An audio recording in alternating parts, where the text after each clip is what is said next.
the Opie and Anthony Show. Opie and Anthony. Radio shock jocks. Opie and Anthony. I think that radio has to be nice. Why? Why does radio, out of any other medium, have to be nice? We are being now held to a standard where we have to be nice and make people feel good. Go screw! Radio bad boys, Opie and Anthony. Controversial radio personalities, Opie and Anthony. Infamous DJs, Opie and Anthony. Talk show radio hosts, Opie and Anthony. Opie and Anthony. Opie and Anthony. Radio shock jocks, Opie and Anthony. Opie and Anthony. Shock jocks, Opie and Anthony. Shock jocks, Opie and Anthony. Opie and Anthony. Shock jocks, Opie and Anthony. Opie and Anthony. Oh, it's brown. Oh, it's brown. Smell. This is where entertainment is going. Wow. So you've been stabbed once and shot twice. No, I've been stabbed twice. Shot twice. Yeah. Who's the common denominator in all these problems? Opie and Anthony. You have to lick a swath of the icing off so that bag shows through where icing was. It's time for people to understand these are words. If you don't like them, turn the dial. But enough of this palaver. Let's get the show on the road. Words. These are words. These are words. Just words coming out of your radio. Good morning. Hi. It's the Opie and Anthony Show. Morning. The only virus spreading across America on this fine Whip 'em Out Wednesday. Yes. On this fine Cat Noise Wednesday. No. On this fine Butt Rub Wednesday. I might have to accept that. On this, Jimmy enjoys it so. And on this fine, we're going to attempt it again this week. You can't say that Wednesday. A complete and utter failure last week as the audience misunderstood the concept of You Can't Say That Wednesday. Was it as much of a failure as our Corey's interview yesterday? Maybe the same. I'll put him on the same level. No, that was good train wreck radio. I disdain the two Coreys at this point. That was good. It was train wreck. We almost had a perfect show yesterday, and then the last 15, 20 minutes, the two Coreys came in and just effed it up for everybody. Dude, it was like a little insight on what is happening in the lives of two former child stars. You know how they do those shows on VH1? People love them. They eat it up. So then you get to see, or in this case, hear, and see if you're looking in on Pal Talk, what these guys are doing. My God, man. People love that nostalgia crap. You know, the VH1 shows and stuff. They like seeing how people have fallen apart. Yeah, can't get enough of them. Makes you feel better about yourself, doesn't it? Yeah. Yeah, of course. Of course it does. Sure. And we have to acknowledge the stripper pole in studio. Yeah. Our new PD, Tracy, she's out of her mind. She's nuts. We like her. Yeah, we like her. I mean, John Manelli would not approve of a stripper pole in the Opie and Anthony studio. Probably one in his house. He drinks his clinky iced drinks in the morning and maybe does a little dance. Who knows? But Who knows? Tracy got us a stripper pole. It is in studio. Unfortunately, we have nothing but guys around us. Oh, that won't stop it from being used. E-Rock? I suggested that E-Rock has to try it. Like just one spin around the pole. Oh, that's not But in his good. boxers with those big muscle man pants. Oh, God. No. Oh, if this turns into the homo stripper pole. On cue, he walks in. It's like yes, hello. If a man's going to be on the stripper pole, I want to see it. But it's like Laverne and Shirley. You say something like, and then it was disgusting, and Steve walks in. Hello.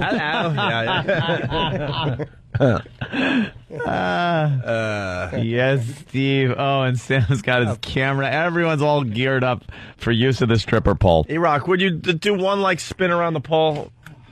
But you have to do it in your boxers. Yeah, with your calves.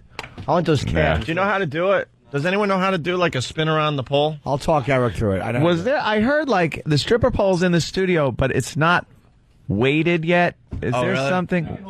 What? It's not. You could hold it down. It's not bolted down or something? What's the problem, Steve? It's not bolted down, Anthony. No? It's not bolted down. Good if it tips over him. Well, he falls on his ass. We can sit on the corners, or unless you. Oh, hand him dollars? Oh, what? They have to, like, drill it into the floor? I guess, or at least sandbag it for something, and to keep it stable. And the weight limit is, once it is weighted down, will only be 250 pounds. Oh, no. Oh, you better go on it today. You mean some 300-pound slob wants to come in? That would be hilarious. That's pole. the type of thing we would do, though. That'd be worth breaking it over. Just watch it bend. Big slob on the end of it. Well, you know what it is? It's not attached to the ceiling, so it's like a freestanding. Yes. Yeah. Yes, the higher you get. Oh, look at that thing. That thing's going down today. See, it's the principles of leverage.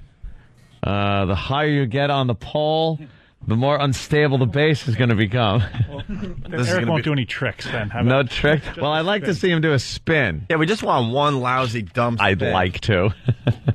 We have some music, man. We have to have some music for Yeah. him. We can't just expect this kid to be sexy. We got Bret Michaels coming in, so we could do a little Poison or something. You know, the Poison nice. is alive and well in the strip club, so...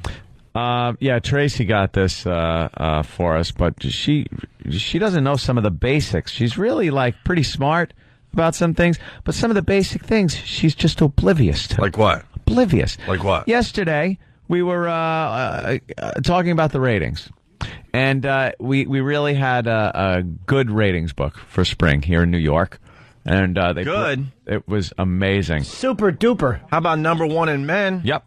Pretty much across the board. Yep. Number one, numero uno, my friend. I think one of the demos we were number two, but number one across the board. Yep. And so she decides, hey, oh, man, that was great, you know. And we're like, yeah. She goes, how about a hug? All right. Give her a little hug. Get done with the hug and realize she's wearing that lotion or something with sparkles in it.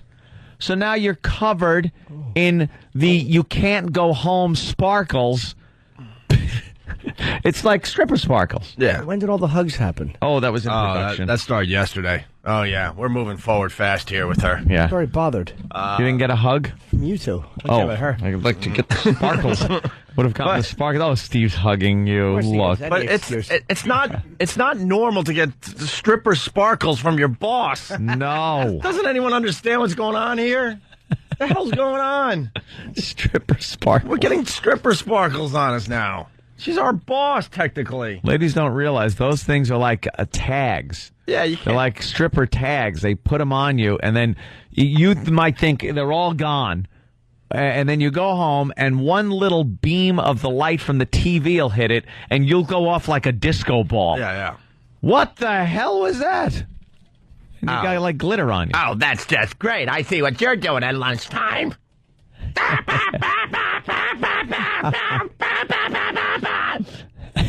No, it's my boss. She wears stripper It's the glitter. boss. How do you explain that? The boss. It's the boss, just hugging us over good ratings. Yes. This isn't what you think. This is a rating celebration. Right.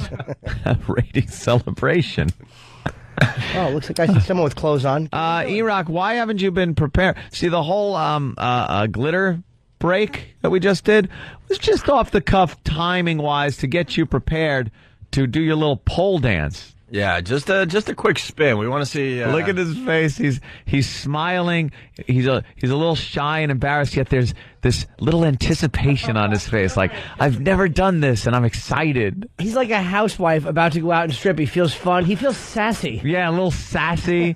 Hasn't felt this sexy in years. All right, let's watching. let's get girls revved up for. Oh, come on. Let me hear a little girls. Oh yeah, this is nice. All right, E-Rock is in his boxers. Sure is. The Motley Crue. Wait, we're gonna have to hold the thing down. Oh God, where's Steve? Yeah, he's got a shirt on. Why? Hold on, E-Rock. Oh God, What is this? We just go with the bit. What are you wearing a shirt for? Yeah, just take your shirt off. It's in your boxers. Oh, Steve's gonna be underneath, holding it down. All right, Tim, hold down the stripper pole. Yeah, do it like that. Why would they set this up without anchoring it down, knowing we would have to do something with this Steve looks like he's at one of the tables at the strip club. What is he doing? Oh, he's weighing it down. All right. Well, E-Rock, maybe you could get on the pole, go around it a couple times, and then take your shirt off as you're up there dancing. You should bring your own towel on stage and lay it back. This is terrible. Is he taking his shirt off or what? Of course he is. I don't want to be the one screaming that he needs his shirt off. Someone else help me out here. Help me out here, Hammer. Take your shirt off, Hammer. There we go.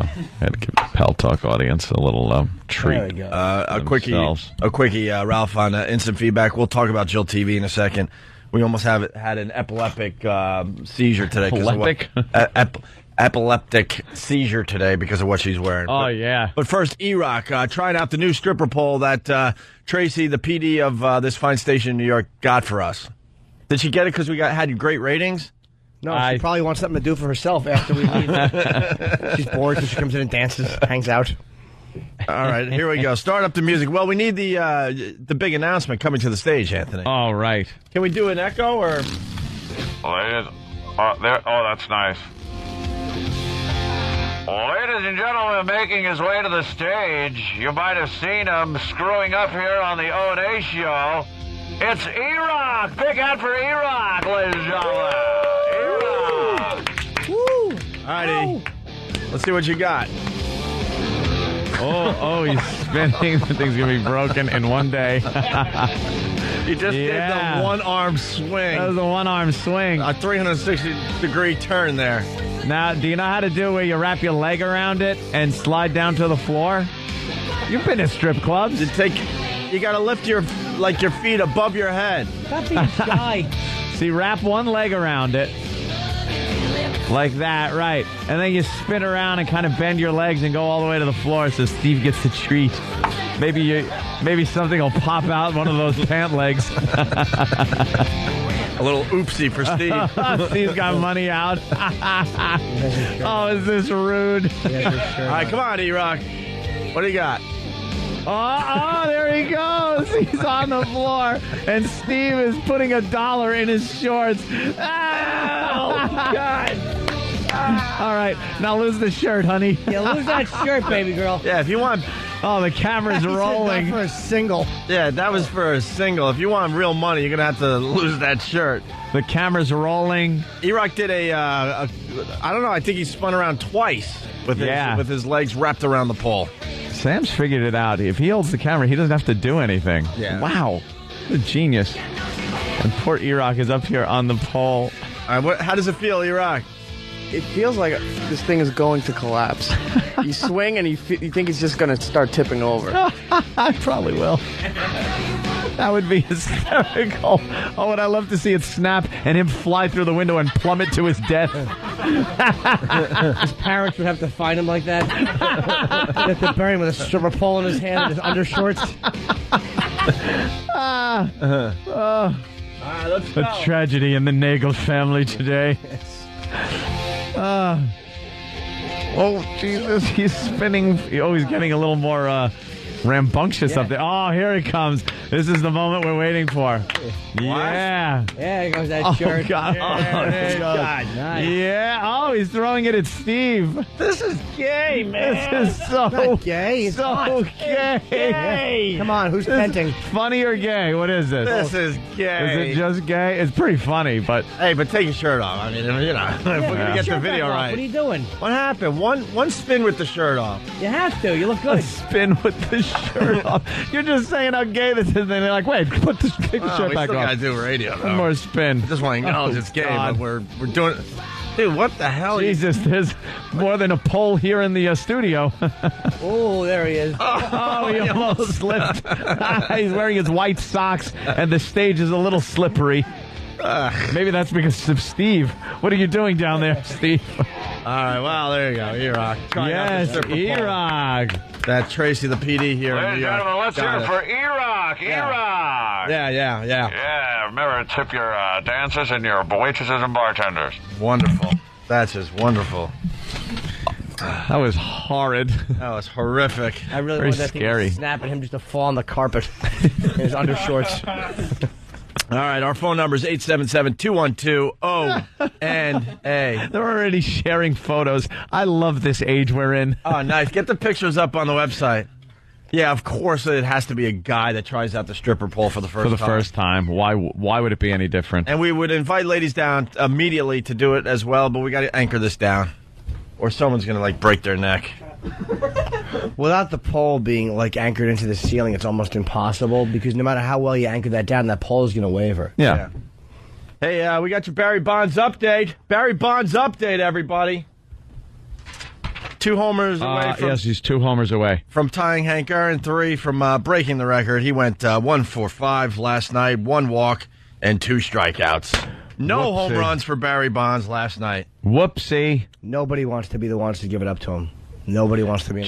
I would love them to just bean him every time. Just bean him. Right in the fanny.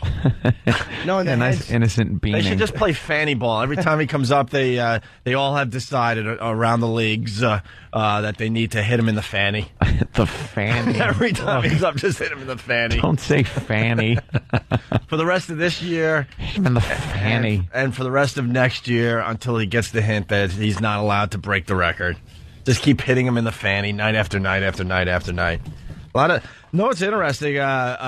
Sports is all effed up. Has anyone else noticed this? You got Barry Bonds, who they're saying may be indicted by September for the steroid thing. Yeah. You got Michael Vick just effing up the NFL. And then you got the ref messing up the NBA with his ties to the mob. That's a big one. And the gambling. And I think you will find this guy dead at some point. He has resigned, obviously. Yeah, well... And, David Stern looked really sad during that press conference yesterday. Because David Stern comes across as very cocky, he finds Mark Cuban almost weekly, and Mark Cuban's been yelling and screaming about the refereeing for years. Yeah. And David Stern, I think he's going to have to step down on this. Step down because it was under his tenure. I think you're seeing the last days of David Stern. I think he's going to have no choice. I don't know. I'm sure it goes on in all professional sports. This guy got caught. But this is one more push for replay to me. It's one more reason that replay has to be used whenever it can be, because that's something that you can't mess with as much when the replay is being used. They messed up replay like they mess up everything else. Replay sounds like the easiest concept whatsoever, but then they introduced all these rules around it where it made it impossible to use the most simplest of technology. Why couldn't they just say, we're going with a replay? Right. That's easy enough. If there's a dispute, you check it out. And no rules. Here's the play. Right. You're the ref or the ump. No, they had to add a bunch of rules to it, which makes it a pain in the ass. Right. It's the simplest thing. They should just bring it back. I agree with Jimmy, and just let the refs and the umps have at it. Just they get to see the play, and then they make their decision based on just what they're seeing. No rules or any of that crap around. People always feel though that you need that human factor in these games, where there has to be the ref with the human factor, the element of fallibility. These guys can make mistakes, and it does affect the game, but that is part of the game. Yeah. And then there's the other people that want it, mechanized, where there's cameras everywhere to check and make sure, and it kind of takes the human element out of the game. But I think it would eliminate these guys that are betting on the games and then refereeing the games. Jesus. Yeah, it's time to update the sports. I mean, you got the Easy Pass technology. Yeah. Why can't you use that in baseball? Why can't you just use that in baseball? It would be obvious if the ball got there first or the runner. Oh, you mean put sensors on the ball, the runners, and the bases? Yes. Yes. Sounds like the simplest thing to do. Yeah. You would never have a blown call at first base ever. You don't even use a first base, and you actually have to throw the ball at the guy as he's running. I like that. What's Stan got? Well, I know nobody cares about it quite as much, but tennis has... All right. Tennis. It has a perfect system. Perfect system. Yeah, rich people and homosexuals enjoy it. Well... All right. But they have knock your teeth out. Stan's a big tennis Russian fan, chicks. He's going to knock your teeth out. You can't be a tennis fan. He might play because he's an athlete. And you look at the he's body a on that huge kid. tennis. Name a few tennis players, Stan. Let's go. James Blake. How about one of the hot ones? Maria Sharapova. Yeah, yes. there you go. Why would you go with James Blake first? I know. You go with James Blake. Get on that pole. I'm go with the obvious ones. But yeah, they have Obvious. a system. Yeah, so why go with the ones that everyone does know? Yeah. But they wouldn't demonstrate tennis knowledge is what I'm saying. Oh, I got you. Okay, instead of the hotness that might be there. That might entertain or at least titillate the fans. Right. But yeah, who cares what I'm just going to say now because you guys don't care. But what is it? Like they have a system that it's anytime a player doesn't agree with a call, they just challenge it, and they go to a system that's measures it within like 0.003 of an inch or something. And that is the perfect system. Yeah, and that is the last word in terms of the call. There's no more yelling at no the more human factor to it. The line judge or anything. Yeah. How often? But it was fun when McEnroe would yell and scream. You know, yeah. When he thought a play was. See, people enjoyed that more than they do this technology that kind of makes it, well, we know exactly what happened here. They kind of like that with McEnroe where he used to scream, what the hell are you talking about? That was in. Yeah. What are you that people enjoyed that. Wait, how often is the ref right or how often is the player right, would you say? The player's right most of the time, actually. Really? I guess maybe that perspective's a little closer. Yeah, they just know they hit the ball so much. All right. That's part of the game. Well, Hitting the ball a lot. Well, Mo in Brooklyn, he writes, I used to work for the NBA, and I think you're way off on Stern resigning. He would only go if the owners turn on him, and they won't because he's made them huge money. We'll have to wait and see. He looked like like crap yesterday during that press conference. I don't think he'll go because it's like it could happen in any sport. It's almost like it could happen after him too. Yeah, but there was something where they were. I got to get my info, but they were looking into this back in 2005. Yeah, they were kind of onto this whole thing. And David Stern said, "Yeah, I kind of messed up. We came up empty on our investigation back in 2005 or something like that." So there's a bit of a history there that are making people raise their eyebrows a bit today. Did he? Have they shown any calls that he made that were like just blatantly, "Oh my God, what the hell is this guy doing"? They're going. Well, David Stern said he's going to go through every game this guy. Oh Jesus! Reffed. His stats are way up though. Like he called way more fouls than for one team than another. It was way off balance in so many games, and that's how games are decided. On the free throw line for the most part. I think he also gave out more technicals than anybody else. More technicals. So not only was he making bad calls, but then if you argued about them because you knew they were bad, he would get you chucked out of the game with technicals. So. And if you're a scorer, if you're a high scorer, that's it. You pretty much know who's going to win. Well, they talked to a lot of guys in the NBA, like coaches and stuff, and they said it would be so easy to control these games. You just, get the star player in foul trouble early, and there you go. There you go. You're guaranteeing that, the odds are way in your favor as far as winning that game. Yeah, they got to sit Shaquille maybe for the first half of the fourth quarter, or they got to sit Kobe. Well, they go even earlier because then, you're very, very timid the rest of the game. So basketball seems to be easy to fix with the refs. So you get the star player. Baseball or something. You get the star player in foul trouble early, and if that's not helping, then you start calling, a lot of fouls later in the game for the other team. So they go to the line a lot. How could you do that without it being obvious? There's so basketball's such an odd game. Whenever I used to, and I don't enjoy the game at all, and I never liked playing it because it was always very vague. The rules of where your hands could go when you're trying to block or get the ball. That's why it's easy in the NBA. Like baseball, it's either a ball or strike. You're going to have someone come running out like Lou Piniella or something arguing balls and strikes, of course. Yeah. But it's going to be within the strike zone. You're not going to start calling strikes that are 3 feet outside the strike zone. Like time and time again. But in the NBA, there's so much action. You could call a foul on every play. Yep. Right? Yeah. Every play you could literally call a foul. So it's really hard to see if this guy is calling too many fouls for a team. They're constantly banging into each other on the board. There's always contact. I think it's the toughest, sport to ref, ump, or whatever. Yeah, it's a little too vague for me. The whole line where you it was always I could never play the game either. It was one of those things where I was always fouling. Like I'd try to steal the ball away and I'd reach in and just hit it. Oh, you can't do that. Why? Because the guy's back is to me? Why can't I just reach in and smack the ball? What's that called? Reaching in. Is it? What's that called? It's called reaching in? What a stupid rule. Well, you know what it is? If I'm able to do it, why can't I reach in? You're so used to getting a reach around. A reach around. All right, so that's funny. It's called a reaching, and of course it is. What else would it be called? I'm a dolt. All right, with that, why don't we take a break? We're a little late here because E-Rock, spinning on the stripper pole. Yeah, well worth it. 877-212-O&A. Write that number down, okay? We'll talk about the sports thing a little bit and definitely a lot of other stuff. We're still trying to figure it out for today, let's be honest. But we'll give you some fine radio. Guaranteed. That's a guarantee from Opie and Anthony. We'll be back. Time to wake up, mother effers. Don't wake everybody up. Why? We need listeners. Wake the F up! I'm looking at Pal Talk right now. Trish, call your friends and wake everybody up, will you? It's the Opie and Anthony show on this fine Whip 'em Out Wednesday.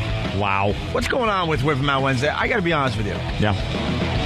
I think we've downplayed WoW for way too long. We got to bring WoW back. It must come back. It must come back. In full force. Talking to Tracy the other day, she said, yeah, you guys need to bring WoW back.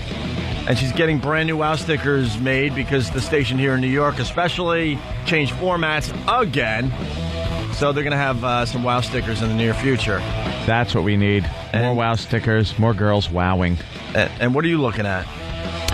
I'm looking on a Pal Talk, and there's somebody in here called Boobs.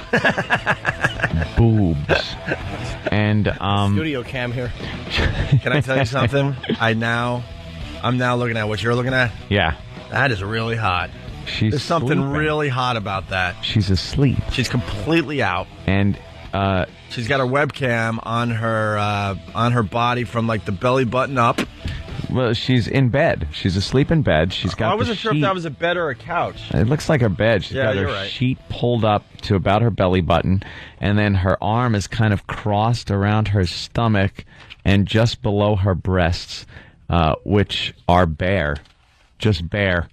Right there. She sleeps nude, I gather. Yeah. And she's just covered with a sheet up to her belly button, and she's just snoozing right there. Giving us a little Whip 'em Out Wednesday. And she don't even know it. She's in dreamy land. The boobs are breathing on their own. They're just breathing as she sleeps. There is something pretty hot about just looking in on a naked sleeping girl. Yeah, God bless Pal Talk. Wow never went away on Pal Talk. Wow. And it's really time to get it going on the streets again. It's real simple. Real simple. A lot of the radio stations we're on, they have WoW stickers. You put one on the back of your car, and now you're in it. Now you're in it. Yep. And it could happen at any moment. It could happen today. It could happen a month from now. You never know. But we've had thousands upon thousands of winners. Other radio stations, they give you a prize. They get one dumb winner. We give people thousands. Yeah. You ever see that? They put a sticker on your car, and if we find you in our van and you have the right license plate number and you say the phrase that pays and whatever it is, we'll give you a chance to win. Well, what the hell is that? This one, you just slap a sticker on and you win the gift of boobage. That never worked in radio, by the way. All of a sudden, there's Joe Van Driver. Hey, his name is Joe Van Driver. Hey, Joe Van Driver will be out looking for you and your sticker. And if he pulls you over, he's got front row tickets to see Molly Hatchet at the Forum. Next thing you know, you're just trying to go to work. You're late for an appointment, and you got some long-haired dope in a van trying to pull you over, and you're like, get the hell away from me, man. Hey, but it's Joe Van Driver. Joe Van Driver. This is my only job at the station, to pull over listeners. What a coincidence. My name is Van Driver. My last name, Van Driver. and I'm the Van Driver. Get it? Yeah, we get it. You're a loser. He's in an old school van with the radio station logo on the side, beeping, trying to stop you, and hey, you're like, pull over. You're like, look, man, I got to go pick up my kids. Someone just handed me the sticker, leaving a sporting event. Will you leave me alone? I don't want it. I don't want to be part of the pull me over contest. Yeah, I'm busy. I'm Joe Van Driver. I got to sit on the side of the road with Joe Van Driver until the jock's through with his 5 songs in a row so I could get on the air with him. I'm late. Right. I'm late. So, what do you think of Joe Van Driver pulling you over? I'm late. I'm late. He sounds pretty excited. And Joe Van Driver, when he's not on the air, sounds kind of like, you and me. Yeah. And then, you got Animal back at the station. Yeah, Animal. This is Animal, and we're going to go to Joe Van Driver. Joe, what's going on? Well, we're here on the side of the Southern State Parkway. We've just pulled over. What's your name, sir? Dan, we've got him in here. Time out. Yeah. I already established the voice of Joe Van Driver. Then why couldn't I be Animal? You could be Animal. I'll be Joe Van Driver. All right, Joe Van Driver. Wait, what's your radio name? Animal. But you don't sound like Animal. Who could I be? You sound more like like one of those breezy type radio stations. Do they have Joe Van Driver? No, Joe Van Driver works for... It's like a rock station. No, Joe Van Driver works for a station like classic rock that really rocks. Classic... butt rock. I gotcha. 70s butt rock. All right, so he's got like this kind of voice. So a little gravelly, a little deep. Yeah, you're like... You're listening with the Animal today. Yeah, you want to be Animal. Think Scorch. Yeah. Think Scorch back in the Scorch, day. all right, hey. But don't rip off Scorch. Because he does the Kingdom of Nakedness. Boy, this is tough. He does Kingdom of Nakedness. This is an actual guy, by the way, Scorch. We love the guy. Where is he these days? Scorch. Is he in Utica, New York? Where the hell is he? He's in New Hampshire now? In New Hampshire. What the hell, man? Spreading the Kingdom of Nakedness. It's not spreading if you move from one place to another without leaving anything behind. So picture Scorch. Scorch. But you're Animal. I'm Animal. Which is a little different. And now you're at a station called Classic Rock that really rocks. Yeah. Maybe the station's called the Wolverine. Hey, you're listening to the Wolverine. You're Animal. I'm Animal on the Wolverine. It's 6:40. It's time to go to Joe Van Driver out on the street and see if he's pulled over any of our lucky people that are wearing a bumper sticker, wearing the Wolverine bumper sticker on their bumpers. And let's go to Joe Van Driver right now. Joe, how you doing out there? What's up, Animal? Hey, how you doing, Joe Van Driver? I'm doing all right. This is Joe Van Driver on the side of the Southern State Parkway. So who do you got over there? You find someone with a Wolverine sticker? Not yet. I'm in hot pursuit of a minivan. Minivan, and he's got a sticker. He sure does, but for some reason he keeps driving faster than I can drive in this crappy van. Well, go get him, Joe Van Driver. You got to give him the prize. What's the prize today? Front row tickets to Molly Hatch. Molly Hatch are going to be playing this weekend. And Bennington's gift certificate.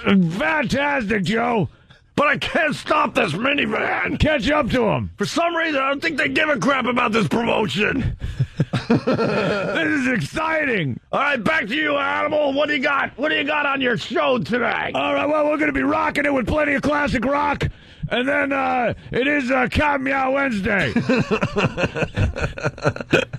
So we're going to check back with you, Joe Van Driver, in about 10 minutes. Hopefully you'll have that guy pulled over and give him the prize, Molly Hatch tickets. All right, call back when you're doing the 5 o'clock traffic jam. You got it, Joe Van Driver. And we continue with the rock here on the Wolverine. Classic rock. Joe Van Driver, classic rock. That really rocks. That really rocks. Led Zeppelin. Stupid radio promotions. Most of them suck. That's why we came up with Whip 'em Out Wednesday. I'm getting a call. Q104 wants to hire us. Yeah. Stupid radio promotions. Wow's easy. You throw the Wow sticker on your car. What it does, it supports the Opie and Anthony show.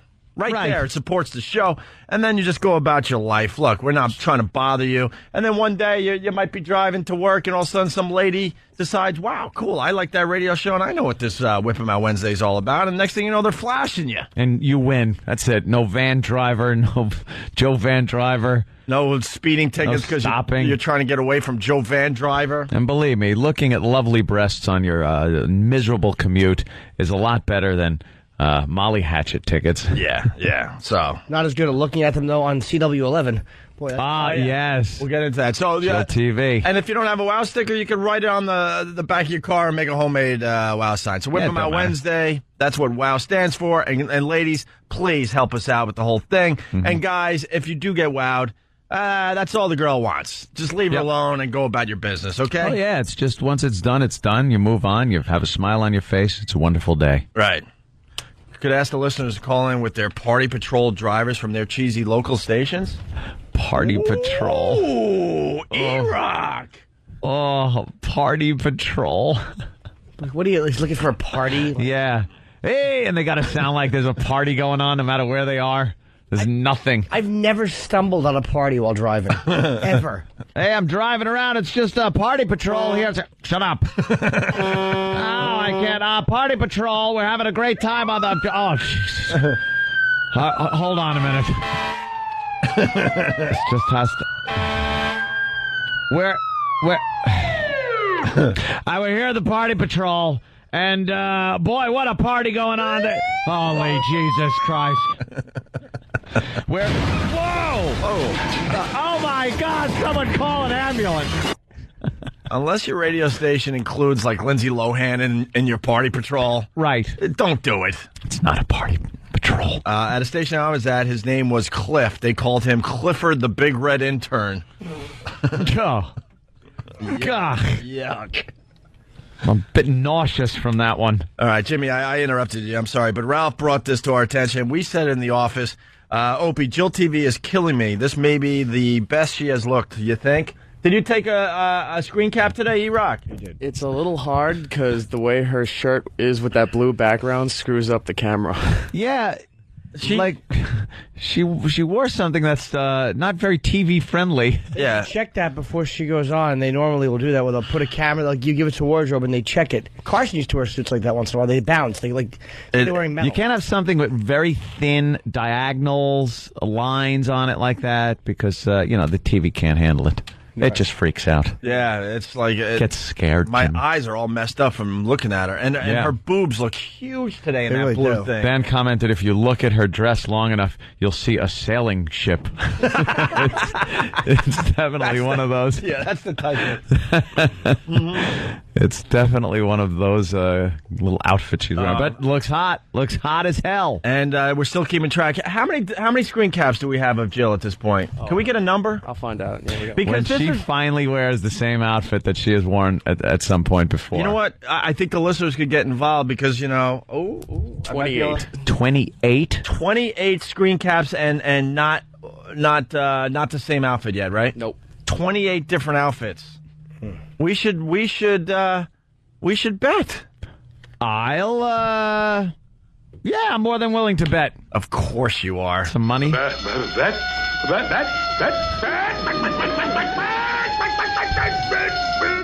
course you're willing to bet. Is $20. Is someone keeping track of all the bets we got going? That's the new thing on this show. I think we got 2 bets. I lost yesterday's. That guy was dead? No, that one's still up in the air. Well, what was the other one you I don't lost? know about that one. I lost the one about the family that was the doctor's family. I said I would take both your bets, so my hand is out waiting. And see your money. Get the tape from yesterday. See your money. Were they Russians? Yeah. Yeah. Yeah. That's what I meant. Me too. No, you didn't. Very cold. What did we say? Get the tape, exactly. Get the tape. You said you lost, though, and you were betting against me. No. No one else bet you. I was saying... You just said on the air that you lost. I thought I did until Jimmy just said they were Russian, because I thought they were Yugoslavian. And then when he said they were Russian, I went, oh, okay. Now I know they're... All right, just move on. How about the latest bet? The latest bet? How many days is Jill going to go before she has to wear the same outfit? We're up to 28 days, 28 different outfits. Well, and the listeners could have fun with this on some of the sites. I'll give all her... the screen caps, by the way, are on our website. I'm only going to give her, and you can't go days, you have to go performances. Right, well, that's what I mean. How many appears. times she's on camera. So she's been on camera 28 times or whatever, 28 different days, and she hasn't worn the same outfit.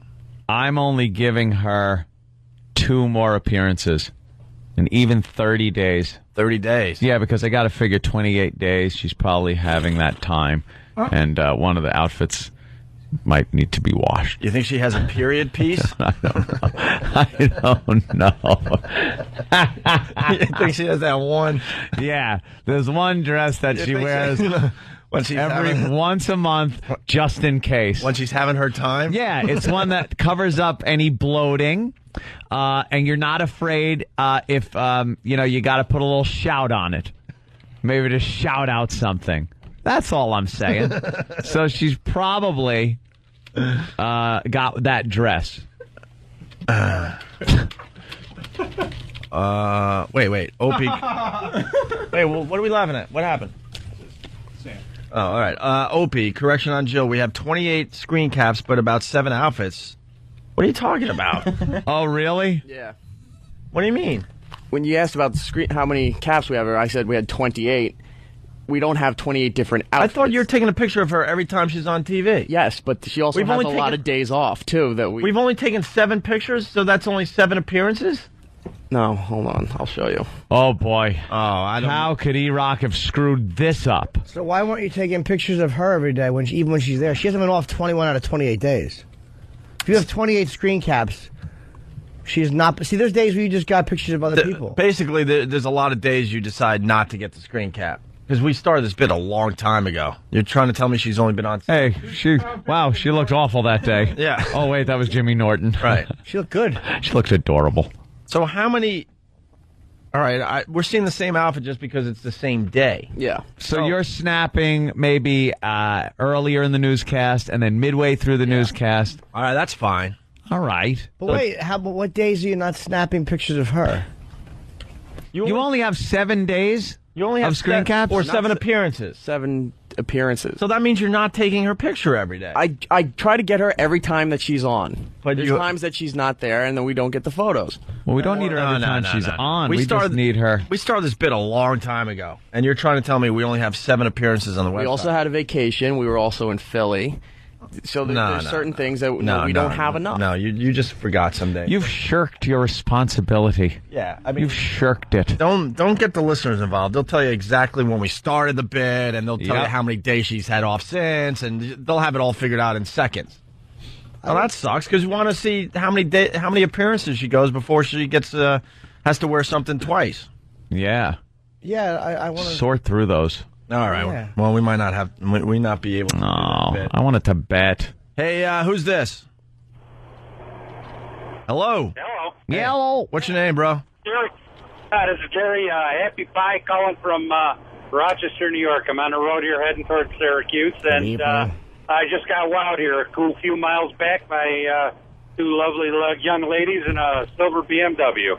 Oh, there you go. See, just in case you didn't think this was going on, it happens all the time, especially on Wednesdays. Yeah, and it was a driver behind me had the wow sticker on the back of his truck, and it worked for both of us. There you go. See, I would just put a wow on my car if I was out there. And was it nice? Oh, absolutely flawless. It was a doubleheader. See, he got 2. 2 lovelies in the car. There you go. Opened up the sunroof and saw the whole deal. Wow, nice. You got a cool above view. Ideas for your for some other theme shows. Gratuitous weed. Here it goes. And how about Idle Promise Friday?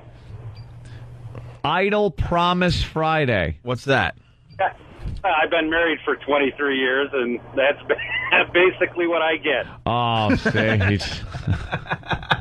You think you're going to get some and then don't pan out, huh? That's the story of my life. Yeah, it's wait till you get home, honey, and this, that, and the other thing, and 12 hours later, nada. What are you hauling today?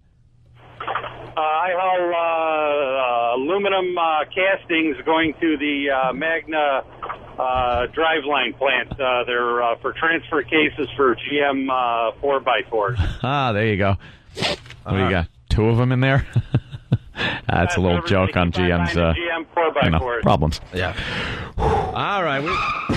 I think that's all we can make out of your phone call there. Yeah. But the good news, Wow's alive and well out there on the highways. Well, I don't like the way this guy's just waiting around for it when he gets home. So take some initiative. Yeah. Maybe she wants you to come home and take what's yours. Caveman. Just go in there. Erg. Caveman up. Pick up a frying pan and show her who's boss. Iraq, I just want to acknowledge that your idea has fallen flat. What was his idea? No one's calling in with the prize patrol from their local market or their van driver name. What was the bit again, Iraq? Maybe you could jumpstart it before the break. Jumpstart. What was the bit? Call the time. Let's call it like a hospital ER. Right. What was the bit?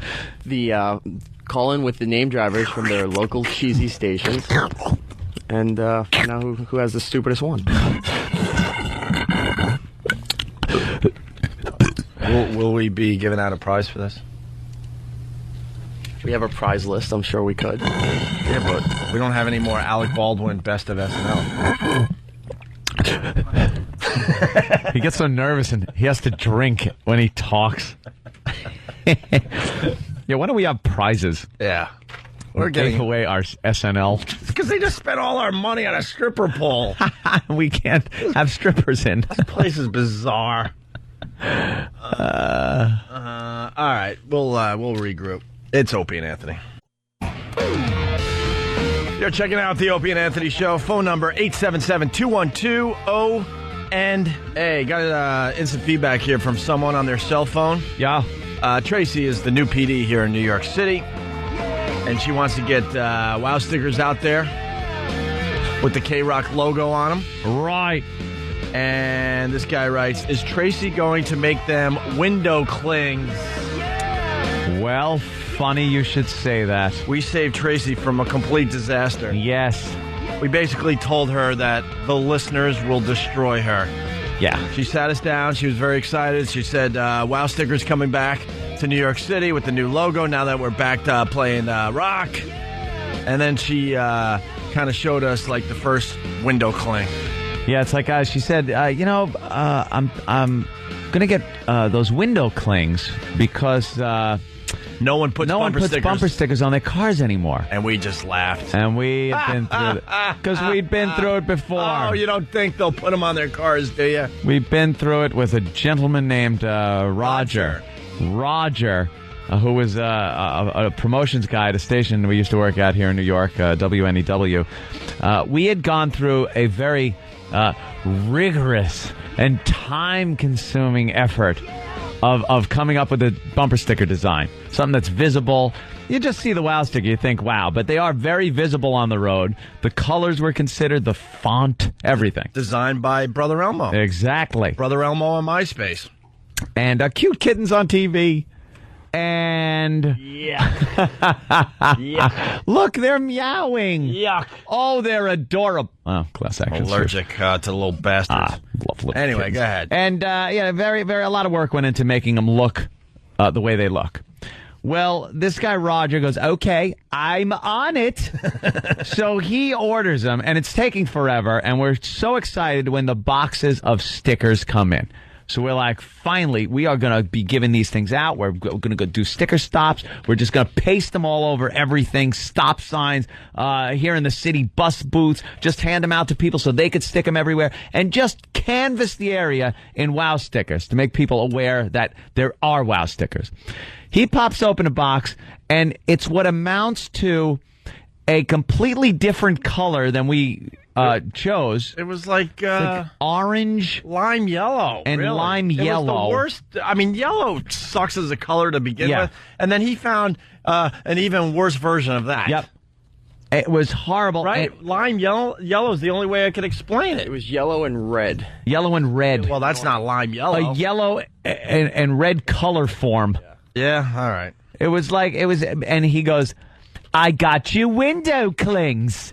And I'm like, what? What did you do? We wanted stickers. We need stickers. But no one puts stickers on cars. And this way they could put it in the back window. And we go, what about like the truck drivers that want to put it on the back of their trucks, or people that just don't want to? And most cars have a bit of a tinge to their windows these days. Yeah, tint. Everything's tinted. Why did I say tinge? A tint. Sure. So you're not going to see it. And then what about the fact that we want them slapped all over things that aren't cars?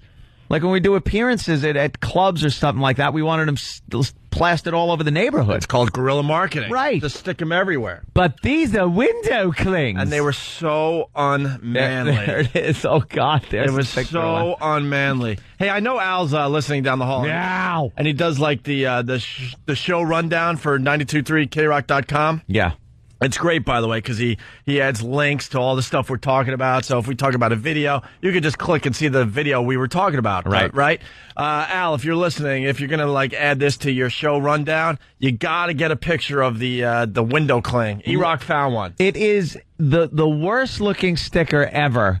It compared to the WOW sticker, which, nice design that your brother did. The colors really stand out. We made sure, and we were like, well, the name of the show's got to be a certain size. Like, we went over everything. And he goes, window clings. Yeah. With not even a thought of your design to it. Yeah, he changed. Pretty much what he did on his own. The colors, the font, he changed everything. Do you remember sitting there with the ice cream PD that we had? Yeah.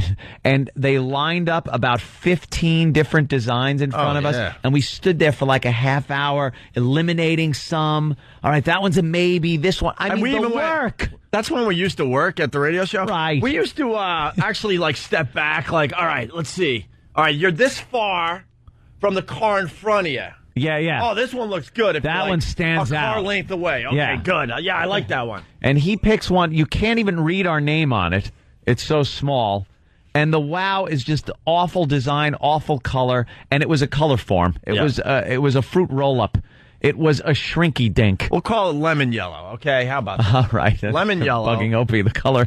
And a weird red orange. I would call it another yellow that we can't say well, here. That's the one. That's the one. That's why I was having a tough time. That's the one. They complain. That's the one. That's the one. Everyone knows it. When you take too many vitamins, just think that color. Yeah. And people say it when you see a car that color, you go, oh, geez, who would drive around in a car that's yellow? Yeah. That's it. And he was... By the way, something to add to this, they would fall off if the sun got your car too hot. Oh, yeah. They would just roll up into into sacred scrolls on your rear deck lid. You ever, touch a centipede on its belly and the whole thing collapses? It curls up. That's what these window clings would do. We should have known we had trouble with him. I've told this before, but I'll just do it quickly. This guy, Roger, was a pip. He didn't get our show at all. And one day he decides he's going to come up with a big promotion for us. And he comes in all excited. This never gets old, by the way. I know. I know the listeners, the faithful ones, have heard this story 10 to 12 times. It never gets old. But this just gives you a little line on what Roger was all about. This is the hell we've been in our entire career. Oh. We finally think we have a PD that we could actually listen to. This Tracy Broad with the stripper glitter. Tracy Broad. And the big boobies and the no bra thing that she walks around with every day. And, you could also say good ideas. Yeah. Jesus. All right, go ahead. It's on one thing. So Roger decides he's going to come up with a promotion because we wanted to do a promotion that was going to get our name out there. It was pretty early in our tenure here in New York and at the new station. They had brought in this promotion guy who our PD at the time told us was the best promotions guy ever. He could get you 3 Humvees if you need them in a day's notice, he was saying. By the way, this is the PD that would take 3-hour lunches. 3-hour lunches, come back. To the point we were going to hire a private eye to see where the hell what he was doing. Every day. We had some ideas that we probably should talk about on the air. Well, apparently he was interviewing for producers for our show, but they were all female and had no radio experience. Oh, my God. And he spent 3 hours at lunch with them. He would drag us to these... God, we're going off on way too many tangents. It's okay. It all comes together in the end. That's the beauty of us. He would take us to sushi lunches. We needed a producer. That was a fact. Yeah. And he would take us to lunches with these potential candidates that were just huge booby monsters in tight sweaters. And he would just, be at lunch just staring at the girls' boobs. Nothing about the show either. No, nothing. So, what did you do before this? Where'd you go to school? Right. Just mundane questions. And look, we're not complaining. It was nice to, see these booby monsters coming into New York. But there was no way we were hiring any of them. They had no radio experience. But broad after broad after broad was he loved it. Flown into New York for these, sushi lunches. Yeah. His lunches to find a producer. So he gets this promotions guy. Roger, you're right. And he's talking him up to us that this guy's great. So the first thing Roger does is, I'm going to get some publicity for the show. And we're like, okay, whatever you can do, So he comes in and with a complete lack of understanding about what we're about. We're not like a morning zoo show or anything like that or this hacky radio thing. He comes in all excited. And this went down. Didn't this go down on the air? Oh, yeah. We wanted him to come in and announce what this big promotion was. He goes, well, because we heard in the hall and we just, the listeners would just find it very funny like we did. Guys, I have a promotion for you. I want you to broadcast from Madison Square Garden. And I'm thinking, and we're like, all right. So far, so now good. This has some potential. That's exposure for Opie and Anthony. No one knows who we are here in New York. Broadcasting from Madison Square Garden, iconic venue here in New York City. Probably something big going on there. Same place that Led Zeppelin played back in the day. Exactly. Maybe broadcast from a concert, from something that's relevant and to our audience. Guys, I'm going to have a table, and mind you, right next to the world's largest Pop-Tart. And you will broadcast beside the giant Pop-Tart. And we can set up interviews with the chef that cooked the Pop-Tart. And then people will eat the Pop-Tart, and you can talk to them. So you are broadcasting from Madison Square Garden next to the world's largest Pop-Tart. And what you just heard was exactly what we said. Nothing. We were speechless. How this guy could come in with that. A Pop-Tart. He was then known as Pop-Tart Roger for the rest of his time there. Never just called him Roger. It was, hey, Pop-Tart Roger. How was the broadcast? That was fantastic. Yeah. That was a delicious Pop-Tart. We said that's Scott and Todd crap. It was... How could you make that's broadcasting next to a Pop-Tart? Do not us. Hey, we're next to the Pop-Tart. Coming up next, stick around. We're going to be talking to the chef of this Pop-Tart. And then we find out it's even lamer. It's even lamer than that. It wasn't one giant Pop-Tart. They took a bunch of Pop-Tarts and just put them together to make a big Pop-Tart. They didn't even go through the effort of making the giant Pop-Tart. Make a Pop-Tart. This business is so stupid. So he became Pop-Tart Roger, and later it was alleged by people that he might have made off with a few of the prizes from the prize closet. Wow. And I'm not talking DVDs or CDs. I'm talking satellite television systems. Web TV. TVs. Remember when Web TV was hot? Remember when the gold records disappeared from the wall? Oh, wow. Oh, this guy was a rip. When we worked at WNEW here in New York, it was like a museum. The crap that was on the walls, it was like they had like Nirvana stuff signed. Oh yeah, like the whole band, lithographs of from Zeppelin and like Rolling Stone stuff and Beatles stuff, just hanging up on the walls like it was a museum. What about the tape vault and the recording vault? And then it became obvious that the place was falling apart. The wheels were falling off, and then no one was in charge, really. And next thing you know, you would come to work every day, and all of a sudden the Nirvana thing was missing, and I'm like, oh, my God, I would have stole that weeks ago if I knew we could take this crap. Someone stole it first, damn you. Well, I was thinking, I had my eye on that thing. I'm not going to lie to you. Of course. And I was trying to figure out how I could get this legally. Next thing you know, it was gone, and then you come in, and the Zeppelin stuff's gone, and then all of a sudden some rare, like, John Lennon, cartoon and he drew on a napkin was gone. That was signed and everything. All hell broke loose. Yeah. There were recordings in this, vault area that people just used to go in and out of and just pilfer from, John Lennon talking to Scott Muni. Yeah, Lennon would come in with a guitar or something, just start fooling around. And this stuff was, beyond rare. Priceless. What a place. Next thing you know, just boxes are being removed. All right. Well, anyway, getting back to bring it all around. Tracy, we saved you a beating. Yeah. When you suggested the window clings. Window clings. I think it was last week. Yeah. So now we're going with bumper stickers. Trust me. Yeah, that's what was going through our heads when we went, no, bumper stickers. Trust us on this one. In a split second, that entire story went through our heads. Trust us on this one. No window clings. Yeah. Don't need the window clings. All right, hey. I want to become Pop-Tart Tracy.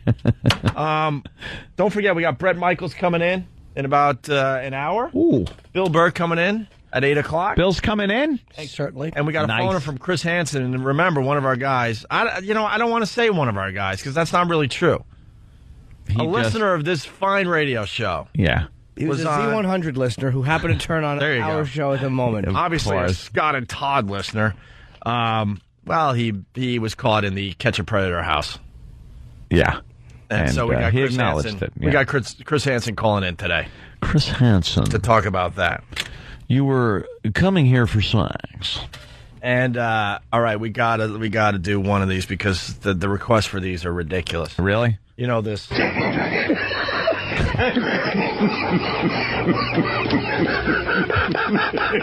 The smokers laugh, guys.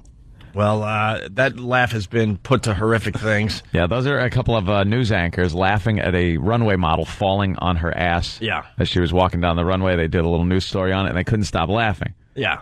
And I don't know, a few people thought it might be funny to see if that same laugh would be as funny if it was put to a horrific story. Yeah. Well, we could play one of these. Which one do you want to hear? Oh, boy. What are the options? Well, how many are there?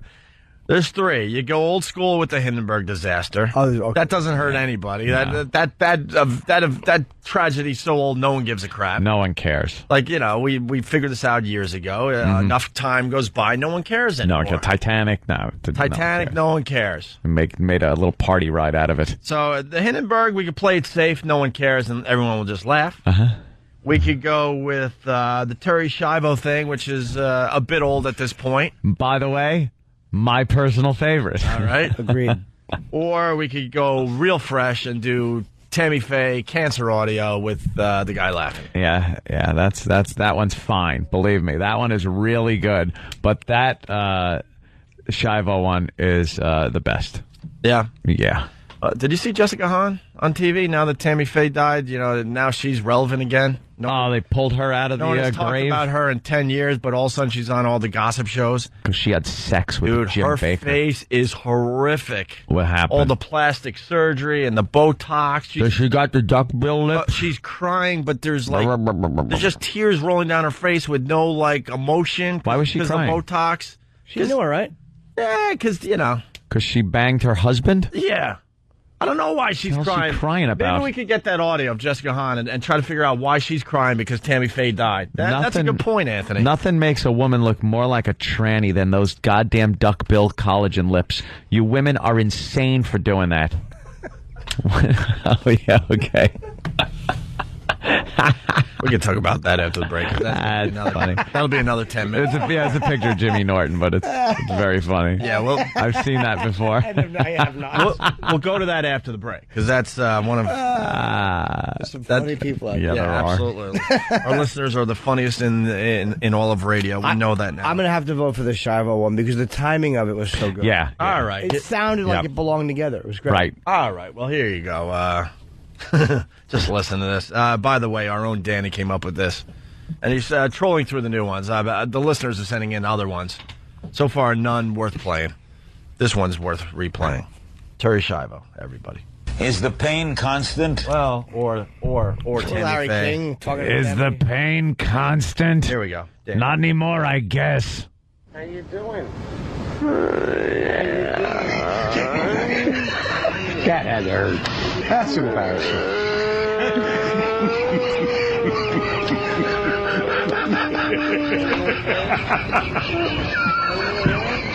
Well, you all are just really tickled by that, aren't you?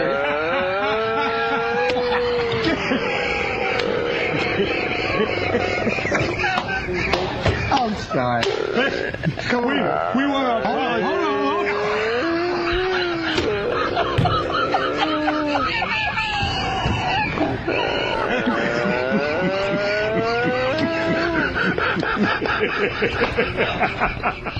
My God, It's the hold on that makes it it's perfectly timed. Oh, is that horrid? She really was trying to talk, wasn't she? Was she? Yeah, man. They just pulled the plug on her. They killed her. Oof. Yuck. Creepy. All right. So we, I guess we have to go to break. Yeah. When we come back, Dandy, will you bring that picture up? Yeah, we will. We'll talk about that next. Talk about that. I have to. Yeah. Wait, what? That picture? No, just not after. I just asking Dandy if. Do we know who did that picture, Jim? Yeah, okay. All right, we'll figure it all out next. It's Opie and Anthony. Lots going on today. Hey, on the instant feedback, we got Cosimo Medici. One of the dudes from Pal Talk checking out all the wowing that's going on over there today. Yeah. Cool. We could go local for Washington today. Those newscasters laughing are Washington, D.C. legends George Michaels and Jim Vance. D.C. fans will love to know that. There you go. Hey, that's cool. We love those guys. That's funny. Who pointed it out? Was that a listener or did Dandy Walker point it out? Or what? I didn't hear you. No, I wonder if it was a listener or did Dandy Walker point it out? What? He said it twice. It's a question. Can't talk to my friend? What? Wait, I don't get it. Who? Just talking to my friend. Who? Dandy Walker. Oh, my God. I don't. He does a good job over there. Okay.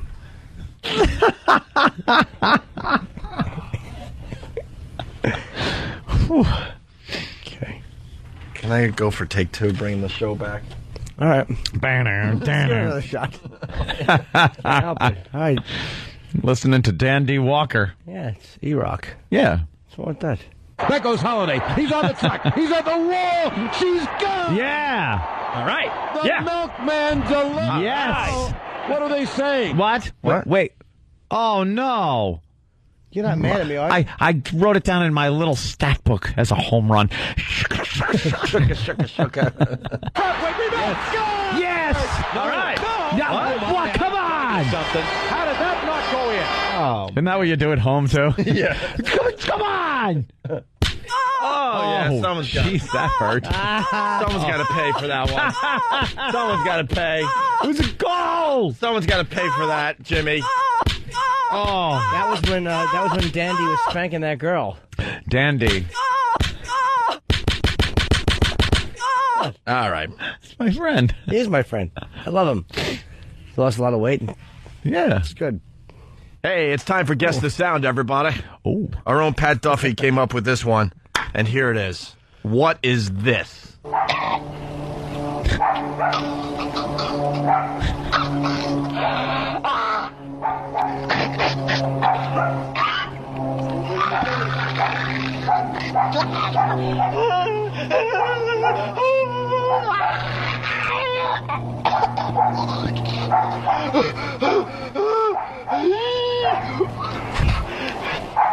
I know what it is. Holy. It's Pat Duffy with a German Shepherd on his back with oven mitts on. Wow, that one's really... Now, can I ask some questions? Sure. That clip sounds disturbing. Yeah. Is it disturbing? I ain't answering that. Why? Either way. It could be pleasurable or it could be disturbing. Right. Oh, okay. Oh. You know what I mean? I mean, that gives away the whole thing. Fuck you then. Hey!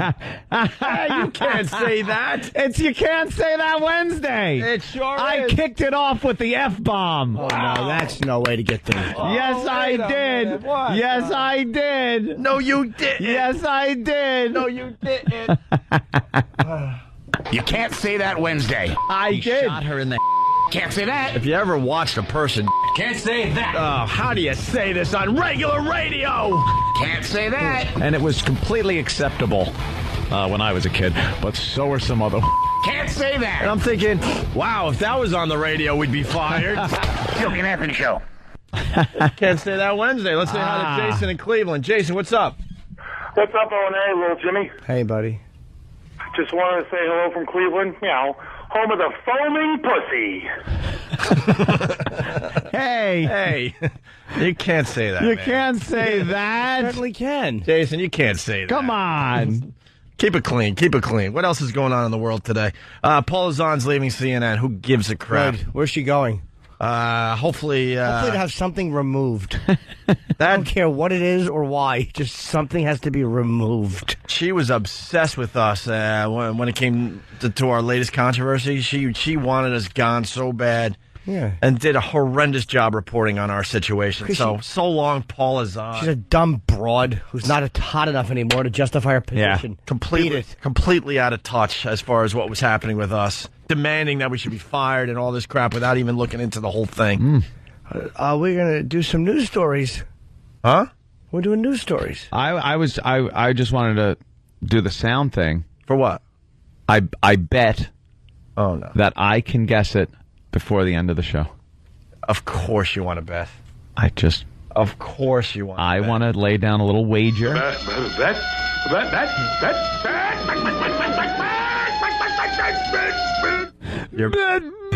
Your betting is getting out of control. I'm just you a know little that, right? friendly wager. I'm not taking this bet. Damn it. Because the internet spoils it for everyone. Did it? Yeah, there's a guy on the line. He knows. He knows already? We're not doing it for you, Joe Internet Surfer. Oh. Oh, okay. And yeah, now you know what it is. So now, no bet. I can't read the monitor from here. I know what it is. I know what it is. All right, guess the sound. What is Flintstones clip. it? No, not That's that. it. But that was the clip. Yeah. And does anyone care about Lindsay Lohan back in rehab? No. You stupid. I'll bet you. What? I got a bet. All right.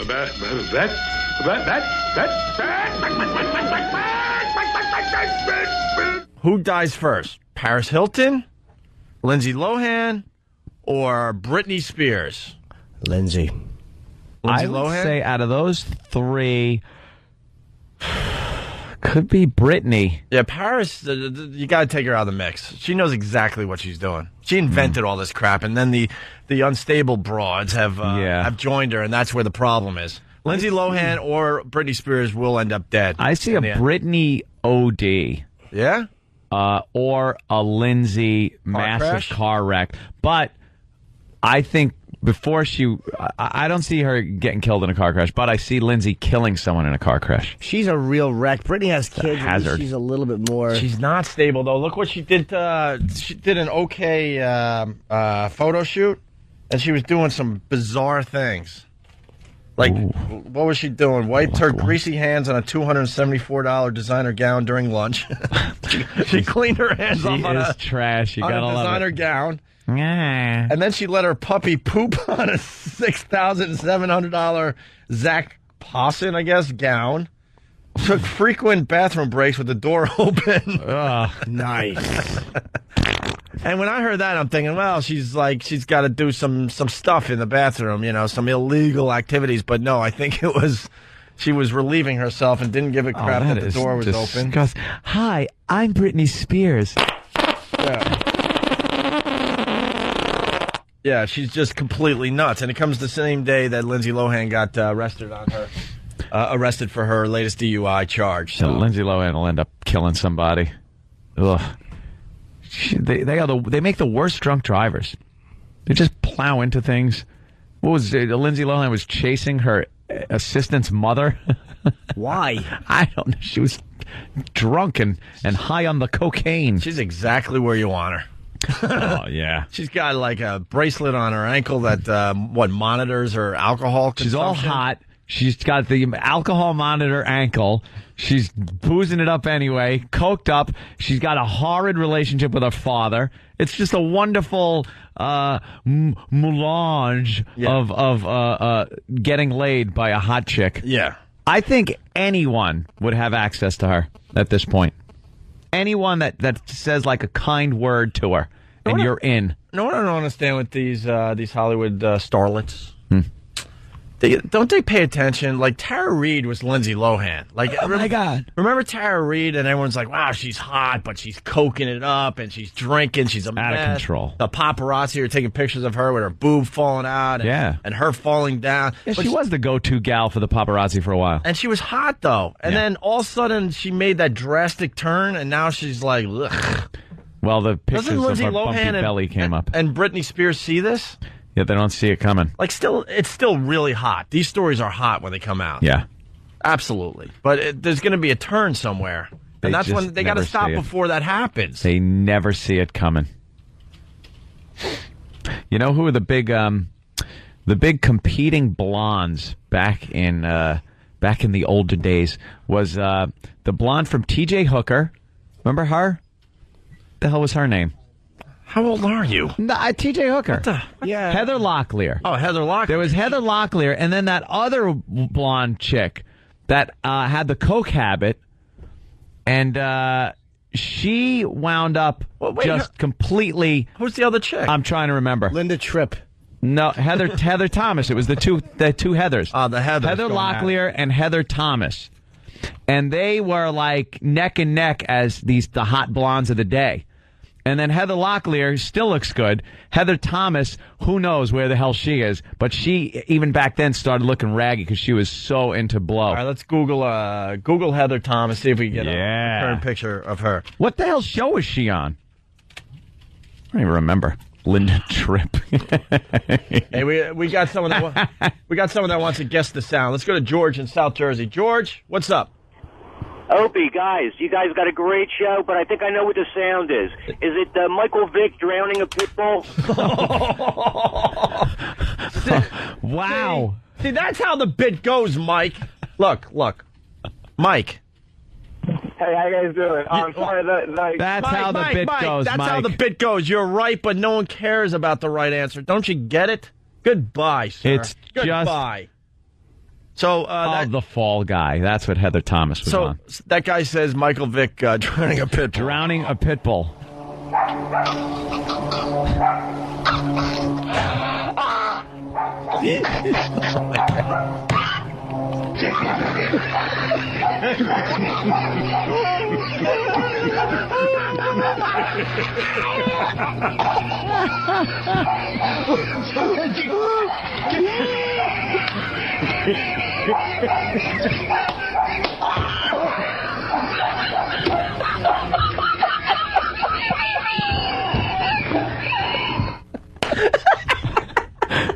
Best laugh ever. Oh, that I could swear I hear a monkey in there. A monkey? It sounds like a monkey scream. Don't even put that thought in people's heads. Okay, please. It's is it somebody with the rage from 28 Days Later? Ooh, because I think I hear a monkey. Is he eating someone's face or vomiting blood in somebody's face? Well, then we got a great movie. Yeah, absolutely. We got Jared in Boston. Jerry, call him, girl. Jerry, Jamie. What's up? Not much. I got a guess for you. All right. Is that Terry Schiavo getting plowed by her orderly and then pissed all over? And her little snarky poodle is trying to object, but the orderly just looks at it, a threatening look. All right, we'll play more Guess the Sound in a little bit. I want news stories because I think we should, this is just my suggestion. Yeah. Maybe we could have different people read different news stories. Oh, that sounds exciting. I think that would be, if I may, fun with a capital F. All right, get it going. What do you got? I don't know. You're just going to randomly pick a story? Let me just rifle through. All right, rifle through. Randomly picking a story. Okay, this one. All right, that story. Who do you want to read it? Eeny, meeny, E-Rock. E-Rock, okay. E-Rock. Very, very random. E-Rock.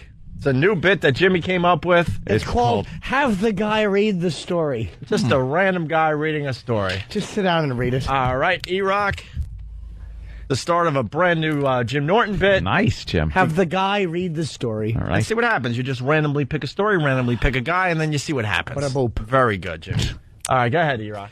French doctors are amazed that a 44-year-old civil servant with an abnormally small brain has led a normal life with a slightly lower than normal IQ.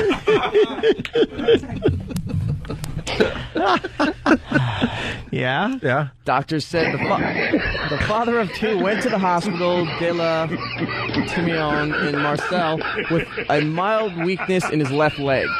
He was given a CT scan and an MRI, which showed that his cerebral cavities and ventricles had massively expanded. The brain itself, meaning the gray matter and white matter, was completely crushed against the sides of the skull.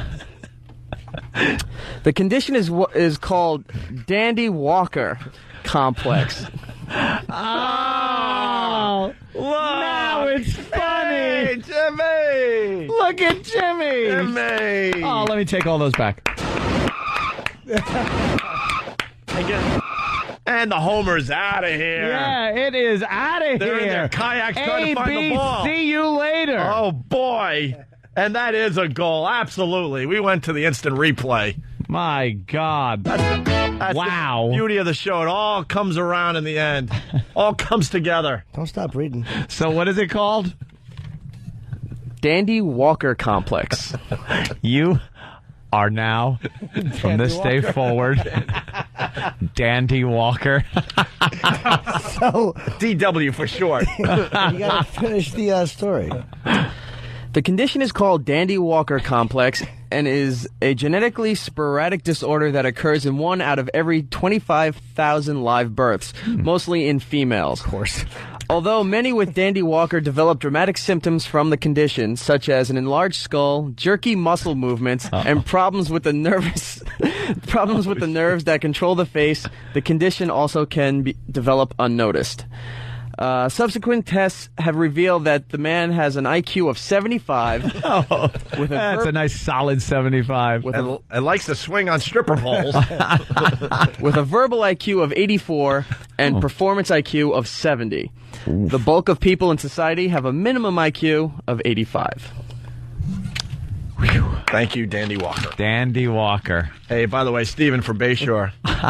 He writes, it's huge setup for a Joke Wednesday. Yes. Giant setup. Jimmy knew exactly where he was going. And we're like, what? He's cruising, just going, look at these suckers. We're like, what's Well, wrong no, I knew there was no way for you to know. I just liked the idea. I wasn't sure if anybody read the story. I should have known. Yeah. Nobody read the story. 'Cause I thought somebody would have. I read the story, but I didn't read the name, I guess. Steve from Bayshore is also calling him Dan E. Rocker. Let's go to Jeremy in Cleveland. Jeremy. We're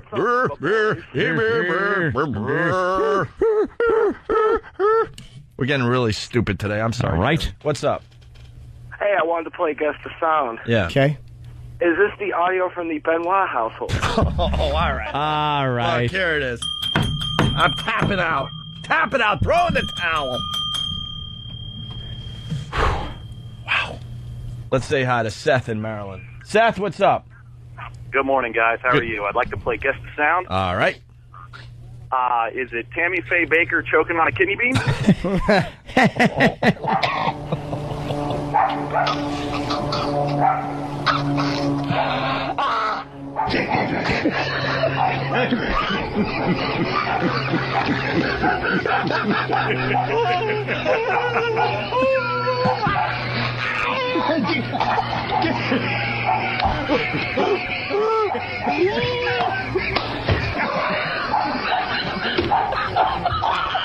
See, it sounded like a monkey.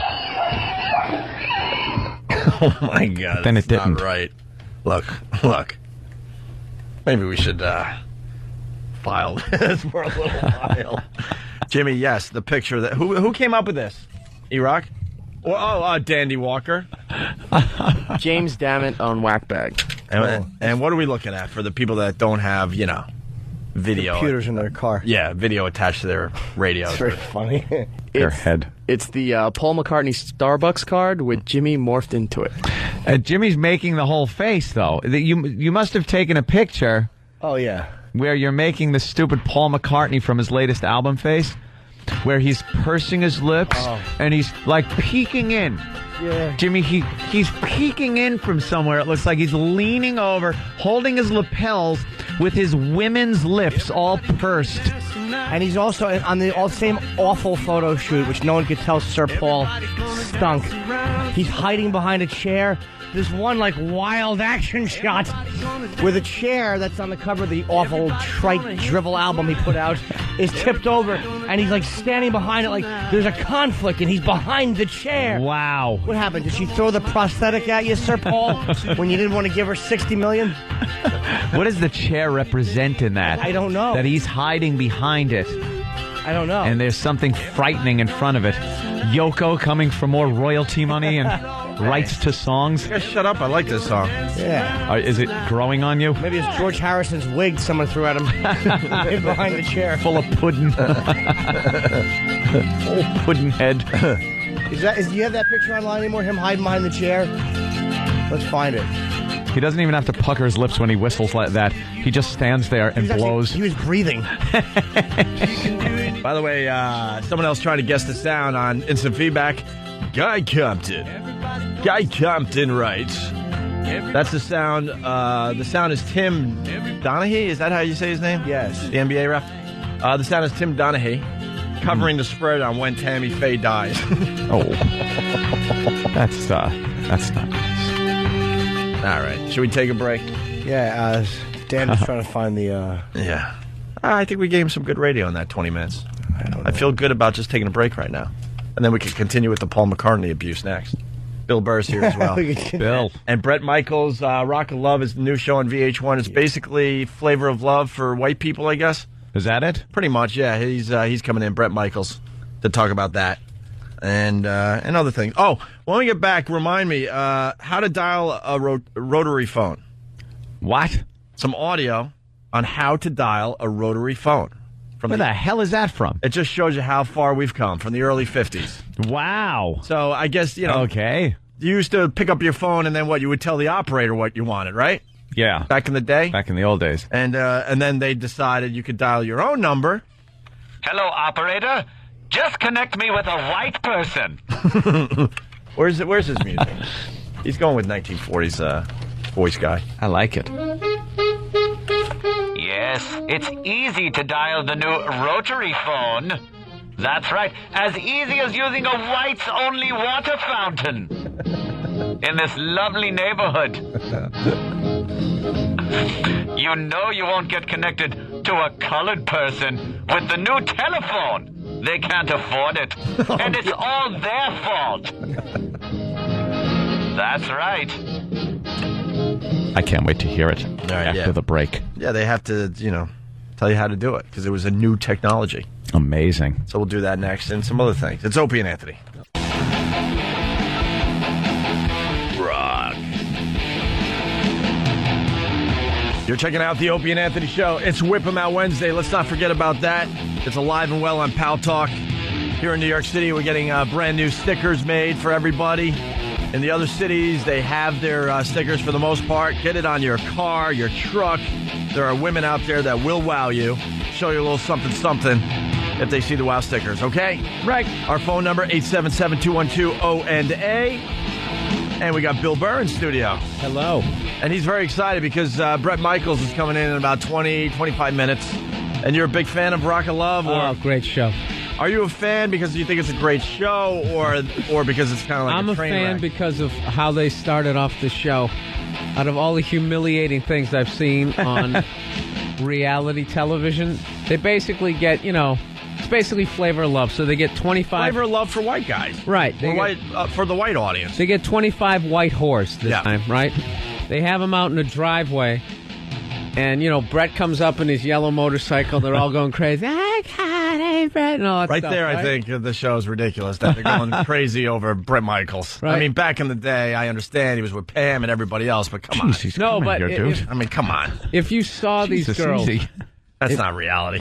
If you saw these girls, though, they all look like the hottest girl at, Denny's. I mean, retired stripper-looking girls. They're horrific, right? So he pulls up, everybody goes crazy, and then he walks in the house, and his big bouncer guy stands there, and he's looking at him, welcoming them all, and all of a sudden he just starts calling off names. Called off, he picks one girl, then picks another girl. By the time he got to the third girl, I'm saying to my girlfriend, they're going to kick these girls out before they even get in the house. That's exactly what they picked 5 of them, and all the other whores are going like, "How are they not picking me?" Right? They get done picking 5 of these girls, and they're hideous. They look they're just awful looking. They tell the other girls to go in the house, and then they tell those 5 girls, basically, you're too ugly to even get into the house on a horrific reality show. That's great. That was awesome. Did they talk to him later? I'm very disappointed. Well, there was one girl who just, all of them, they all just I'm embarrassed. I came all the way from Iowa. They're just, from horrific states, right?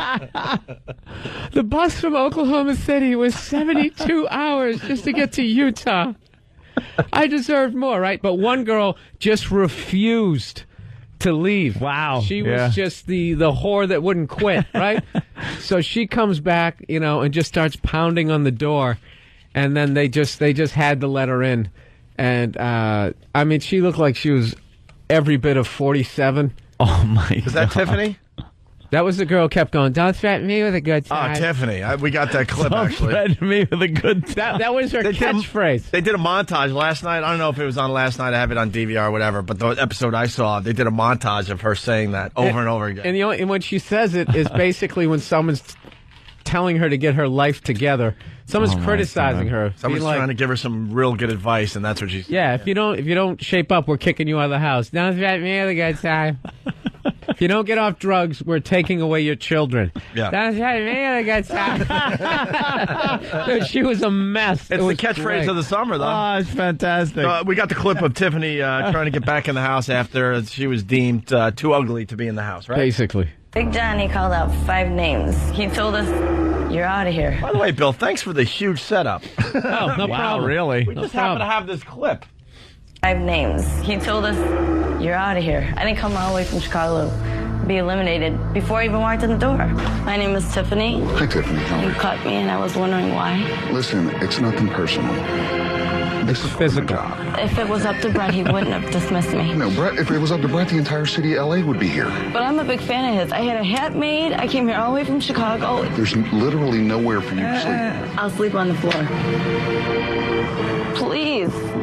Please, I'm begging you. I'll sleep in the bathroom. I'll sleep in the kitchen. I don't care. I had a hat made. I'll do anything. Anything. The music. Your bags. He finally said yeah, and I jumped up, hugged him, and I didn't let go. It's meant to be. Oh, man. What did you have made? A hat? Yeah. I can't hear. Tara Reid's older sister. Exactly. Yeah. Oh my God, I'll do anything. I'll sleep in the bathroom, I'll sleep in the kitchen, I'll sleep in You have to stop smoking crystal meth first. Don't threaten me with a good time. Don't threaten me with a good time. I'm telling you, man, if she did 4 more episodes, she could have sold 1 million of those T-shirts. Yeah. It was just, really was going to, like you said, it was going to be the catchphrase of the summer. Oh my God. Well, then she gets let back in the house, and this is what she does immediately. I'm Tiffany. I'm alcoholic. Tiffany, she got completely bombed. I was just sitting back watching, like, holy. Ain't no booty like Southside booty. Ain't bitch no bad enough to step front in my face. I got here this long. I'm not gonna go home now. Brett will keep me around. Just an old drunk broad. You know what? Is that what she this is? is what it's not doing justice. She's like one of those girls who's old, but she's kept herself in shape. Right. So from the neck down, she could be 32, but you look at her face, she's just she's a lizard. She's closer to 50. Yeah. Oh, it's awful. Oh, Jesus. Tammy Faye. Yesterday, you know what? It's a good show. I mean, yesterday I was watching. They had to do phone sex because if Brett Michaels is on the road. Did you see that episode Oh, it was yet? great. I'm telling you, it's a great show. You know, Brett's girl's got to, help him out if he's on the road and she's back home. Sure. So they had all these girls, dress in their hottest, lingerie and lay on this, heart-shaped type bed and do phone sex, and he's in another room. And they hooked up something. Did they hook it up to his... Yeah, they actually hooked something up to his unit. Yeah. To see if he would get aroused. Yeah. And if he was terrible at it, they would just flatline. And the best part was Brett would get halfway through. If they stunk, he just hung up on them. Dude, I'm telling you. And they got some great bits on this show. One girl just started just giving phone sex, and everyone else was horrified, whoa, man, it's just a fun little show we're trying to participate in. And she's like, I'll suck your beep. Her whole segment was beeped out. That was the weird thing. In my beep. It's all the other girls. All the other girls are watching. So it kind of made it awkward, but there were some girls that were just so bad at it. They were just like, I just really want to spend time with you. Yeah. I just think you're interesting. And it's just like, lady, what is this supposed to do for this guy? This guy's a rock star. He's probably had an 18-on-1. 18-on-1. You know what I mean? Oh, my God, Brett. Let me tell you what I'll do. I will take your entire into my and then until you all over my... And if you want to put it... Feel free. I don't mind that. I've done it before.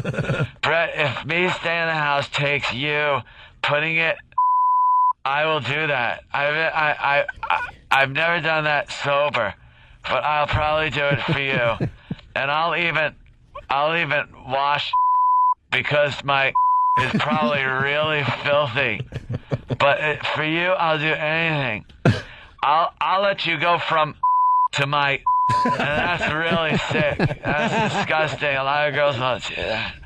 A lot of girls wouldn't let you put in the monitor and then put, but I would let you do that.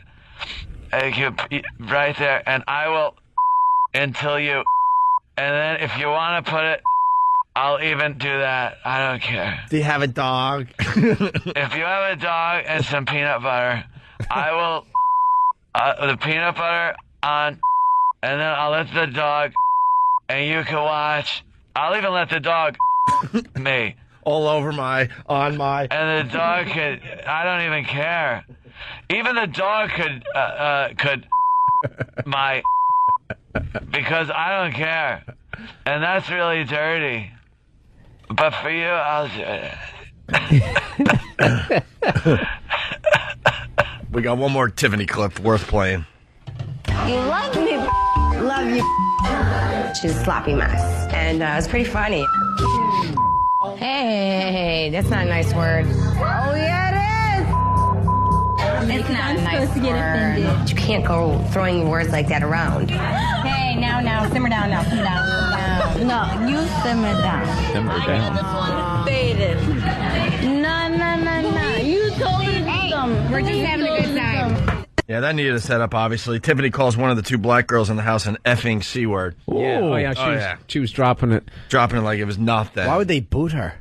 Yeah, right. Did they boot her yet? Oh, yeah, they boot. Yeah, she was. That's where they're just so stupid. Why? You would like the black. You keep her as long as you possibly can. They did it with Sanjaya. Loose cannon. You keep these people. It makes it interesting. It would have been good because the black girl on the show is hilarious. She wore like There's a clip on CW11. Oh, there it is. Of a clip of the show. Yeah, well, I think he's on CW11 right now, and then he's heading over here. Oh, yeah, there he is. It's still 1988, dude. I was gonna say don't talk about him, but he's on there, so he can't be here. He can't listen to us he right looks now. good though, man. I gotta say, he doesn't look much different than he did a few years ago. Oh well. I mean, they showed him in, like, pajamas without all that stuff, like the headband. Oh, that was bad. Oh, my God. He looked like a circus clown out of his makeup. Oh. It was bad, dude. He's had some stuff done on him. Wow, there's chicks, like, pushing each other and No, stuff. that black girl's hilarious. That girl there is like, she's really into animals, like PETA, and the black girl had a fur coat, and she goes, I hate animals. She goes, they're for food and clothing. And she goes, how can you say that? She goes, if there was an animal in here right now, I'd slit its throat. I swear to God, just to piss her off, and she totally took the bait. It was great on last night's episode. Two girls went at it after the phone sex thing, and they're upstairs, and one girl has, like, I think the girl calls them circus boobs. Yeah. She's got implants that are so massive, and they're really high up, like way higher than they're supposed to be, and they just are bizarre. They're massive, and she calls them circus boobs. They are a little freakish looking. She looks like she has an ass on her chest. So the one girl thought she was going to be cocky and started making fun of her circus boobs. So the circus boob girl goes, oh yeah, and just starts making fun of her face, and it turns out the girl that has the kind of the face is a little off is because she was in a car accident at 50 Stitches. Oh, Jesus. So she started the little fight, and then Circus Boob goes, well, look at your awful face. And she's like, but that was from a car accident. Like you went too far with this. And she started complaining to Brett, saying it's like a disability. Right. Would you make fun of somebody in a wheelchair? Right. But she was the one. You know how it goes. If you're gonna fight, you're gonna break out all the weapons. That's not fair. I was in a car wreck. Yeah, if your face went through a windshield, you probably shouldn't start snapping on somebody. Yeah, you shouldn't be talking about someone's circus boobs. They just showed a motorcycle accident, a little motocross, a little crash one of those girls took. Face planted. Pretty good. So they just put these whores in interesting little contests and competitions. Dude, they're all whores. They're all trying to act like they're not whores, but they have a stripper pole in there, and then the second they got drunk, all of them were doing those you need whore abs stripper moves on the pole. You know, you got like your legs straight out. It's like the only people who can do that are strippers. Yeah, I didn't want to like the show, but I like it. Yeah, that VH1 knows what they're doing with this celeb reality crap. I was telling Jim last night at the Cellar, like we were talking about, how the reality TV and game shows. There has never been a better time in Hollywood to be a has-been than it is right now. You have you have a better shot at getting a TV show than anyone else. Somebody brand new, yeah. Scott Baio, I just want to punch him in the face. Have you seen that show? The two Coreys? The two Coreys. They were in here yesterday. Two Coreys, yeah. But my thing is, what is the cutoff line where even like you're too old? I think it's like 75. I would say like Tony Dow isn't getting a reality show. He was the older brother on Leave It to Beaver. But then, when you get to that old, then you have to herd the has-beens. Yeah, you got to put them all. You got to put them all in a house. In the surreal house, yeah. Yeah, after like the My Three Sons guys, the My Three Sons. You could get one of them. Yeah. And he just sit there crying how there was no residuals. Anyone from Gilligan's Island? Do you think? It'd have to be one of the women. Yeah, Marianne or Ginger. Ginger, yeah. Yeah, they could probably do it. Yeah. Hey, we got to change gears a little bit here. How to dial a rotary phone. We teased this before the break. Speaking of the olden days. Nice segue. Well, Speaking of Juan Epstein. Sometimes you got to just jam on the brakes. Well, they could do that. The Welcome Back Kotter people would definitely be. Yeah. Because they had Horshack in the fights. Remember that? And they had celebrity boxing. They've just been through all these, and they gather up the has-beens to beat each other up. And Horshack got beat up by Screech, right? Yeah. I'd love to be a has-been's agent just to hear the offers that come in. Oh, it's got to be just hysterical. VH1 wants you for Celebrity Toe Jam. Race to the bottom of the Grand Canyon with the cast from Family Affair. Just these horrific shows. It's heading that way. They're going to get worse and worse. It is VH1, I think, that started all that stuff, too. They're the ones who first came up with Yeah. They're brilliant, man. They came up with the concept celeb reality. Yeah, they took the reality show thing. The celebrities involved with the reality shows. And making it cool, because when reality shows first hit, no celebrity would be caught dead doing it. It's like, oh, that's hack stuff. That those are people that just can't make it, legitimately. Yeah. But then somehow VH1 talked them into well, they don't get the big celebrities. They get the has-beens, which is hysterical. Watching these people, living together. Yeah, but see where it's going, though? It's going to be legitimate stars are going to, sign on for this as their next project. Well, I think. That Mini-Me guy, he was the quickest has-been ever. He was just like Yeah. They were still in post-production. Yeah. And he was naked on that little scooter peeing in the corner. One of the greatest moments ever, by the way. And he was huge. Like when the movies came out, the Austin Powers movies, like people were quoting things from the movie. I remember, in page 6, he was in Scores and he had little leather pants. Yeah. And he was the toast of the town from Monday to Wednesday. And then he's here he is.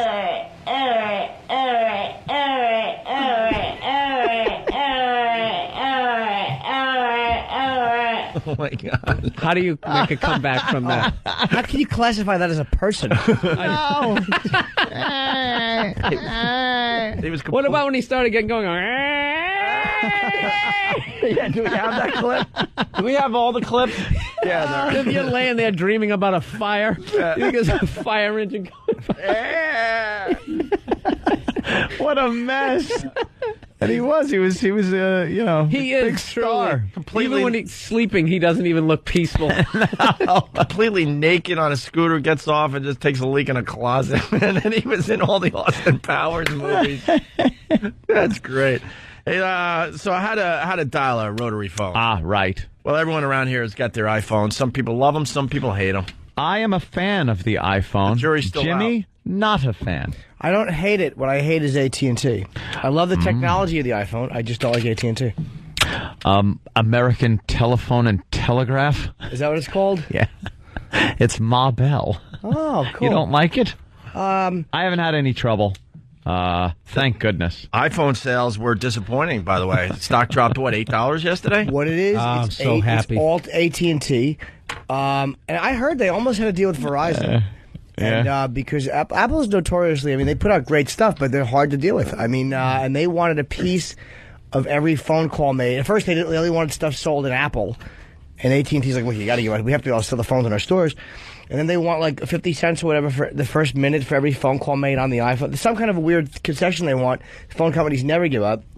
And Verizon, I think, from what I heard, that was the breaking point. Verizon, like, no. Yeah. And they had the best coverage by far, Verizon, because they have landlines. Dude, I talked to Bob Kelly. His phone, it cuts out all the time. He's the got worst. a $500 phone, and I got to go, Bob, go walk back to where you were. And I got one of those little chick phones that you flip open. Yeah. Verizon, it's way better. I haven't had any trouble. I'm knocking wood, but I haven't had trouble with Signal. I love it.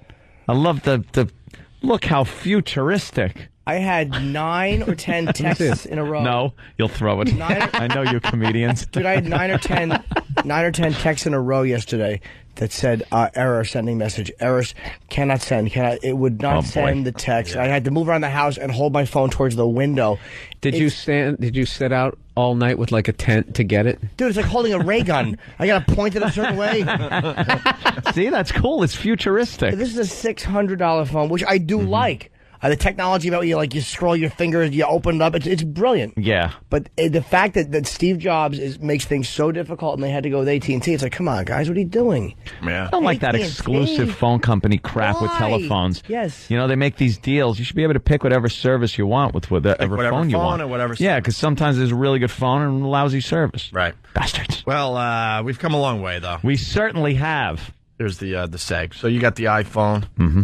A mere 50 years ago, they had to teach people how to use a rotary phone. Rotary phone. Because, back in the day, you picked up the phone, you talked to the operator. Right. And then they did away with that, and now you could dial your own numbers. You have to crank that little crank on the side. Operator. And then go, Sarah? Yeah. Sarah, could you connect me to 555? Right. Yeah. Well, here's Murray Hill 6. Yeah. Wisconsin 9er 8. Here they instruct you on how to use your rotary phone. The local news of the week. At midnight Saturday, the telephones in this city will be changed to dial service, and all telephone numbers will be changed. Late this week, new directories will be delivered. This Here is are important. A few important suggestions for the use of your dial telephone. Before calling any number, first secure the number from your new directory. Then remove the receiver and listen for the dial tone. It sounds like this. Oh, my God, are you kidding me? Doesn't everything just sound harrowing? Like the Russians are going to attack at any moment? My goodness. And why can't we, update that? Why are we still using that? We still got it. It's a little different variation, but it's there. But can't it be something else? I didn't understand even what he was saying. Secure the number? Secure the number. Does that mean look it up? Yeah. Yeah, first secure the number. Memorize it, or stay away from the apparatus. You do not have the brain intellect to use this new technology. Bill's got the voice down. That's it. Tone. It sounds like this. If you hear it, run. That's right. Your phone's about to explode. The Reds have gotten your phone. The Reds. The Reds are coming. The Reds. Do not discuss the war when you pick up this apparatus. Yes. Loose lips sink ship. Oh, sorry, man. Loose sink ships was my line. Damn you, Bill Burr. If I'd have secured the number earlier, it would have been my line. And listen for the dial tone. It sounds like this. That tone indicates everything is ready for your call. Ooh. With the receiver off the hook, dial the desired number. For example, suppose you want to dial 23650. Dial each numeral in this manner, pulling the dial around. That's a to the whole finger phone stop. number back then. That's a whole number? No dash, no parentheses, nothing. no nothing. If you want to dial 5, it's like, what's your number? 5. Example, suppose you want to dial 23650. Dial each numeral in this manner, pulling the dial around to the finger stop each time. Be sure to allow the dial to freely return to its normal position. And would you try to stop it with your finger? You push it sometimes. Oh, I remember dial phone. Come on, you'd go like, and then rake it back to its that's starting right, you position would. because you try to dial faster. Wow, I forgot all about that. Stupid dial phones. The dial to freely return to its normal position. And this is the ringing signal. Much the same too. Hello? What's the problem? Watson, come quick. I need you. Come on. Alexander Graham Bell joke? No? No, that's good. I understood it, yeah.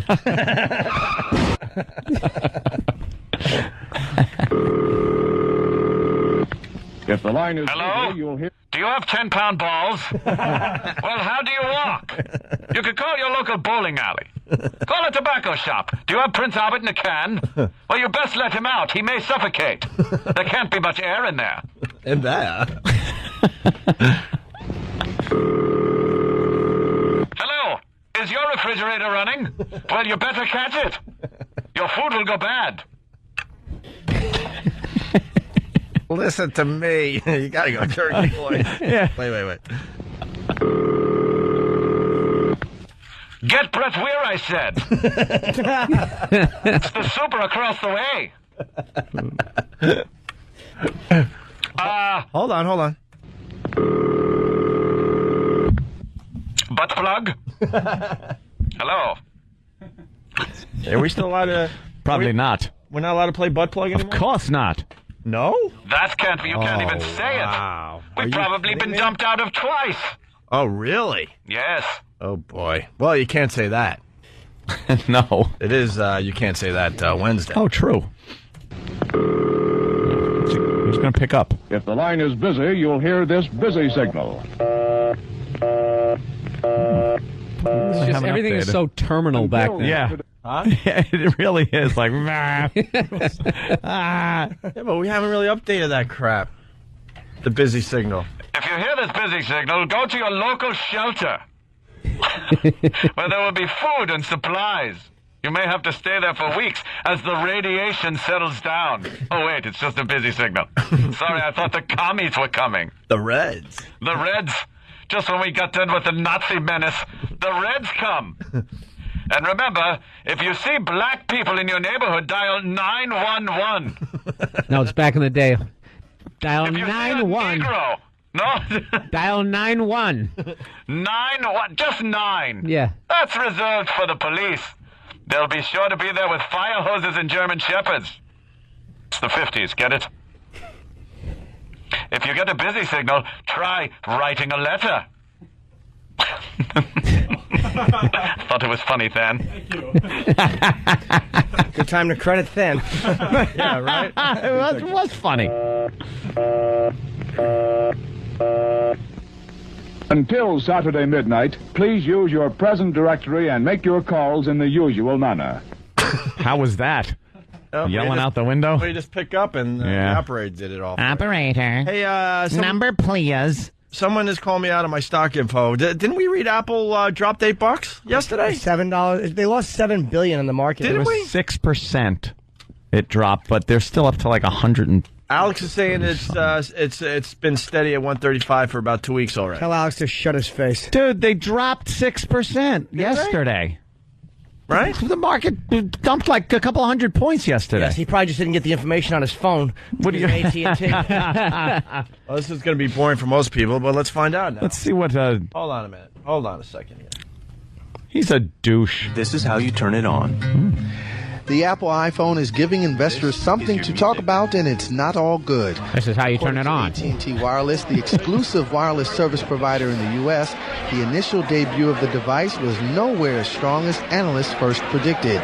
Only 146,000 iPhone subscribers signed on in the first 2 days of the much-hyped debut, a far call from the 500,000 plus number first put out by analysts. Some of the disappointment is being blamed on the iPhone activation process, which was entirely internet-based. A small number of the first buyers couldn't activate their phones until 3 or 4 days after purchase. Can't figure it out. Say the first few days of subscriber sign-ups may not tell the whole picture of the launch's success. For its part, AT&T says demand for the iPhone remains strong since then. More clarity on the debut is expected when Apple releases its quarterly results on Wednesday. Can that be any more boring? What channel is that from? Was that from the BBC or something? NPR? What was that? That was just dull. According to our own fan, it fell $8.81 to $134.89. Yeah, why does that make me happy? Because you're sick of the hype and the already screaming about how great it's going to be, and you know it's going to be irritating, and dummies like me and him run out and get it. Dummies? I enjoy it. But you're not one of them. I'm waiting for a couple of upgrades, maybe. I'd It's like not you. video. It's more Bobby. Bobby flaunts his technology. Yeah, he's like a little whore. Oh, yeah. Bobby's... So does Voz, but his technology's from like 1997. Just see this? It's a dial phone. Do we know if Bonnie had a baby yet? His friend's having a baby. Yeah, what happened? Well, let's find out next because we're real late. And hopefully Pepper. Brett Michaels will make it before we end this side of the show. He's on his way from WB11. It's Opie and Anthony. And Bill Burr. What are you promoting? Yes. Anything, Bill? Absolutely nothing. I was just a fan of Brett Michaels. Great. Hey, that's I'm pretty here. cool. All right. More with us. Opie and Anthony next.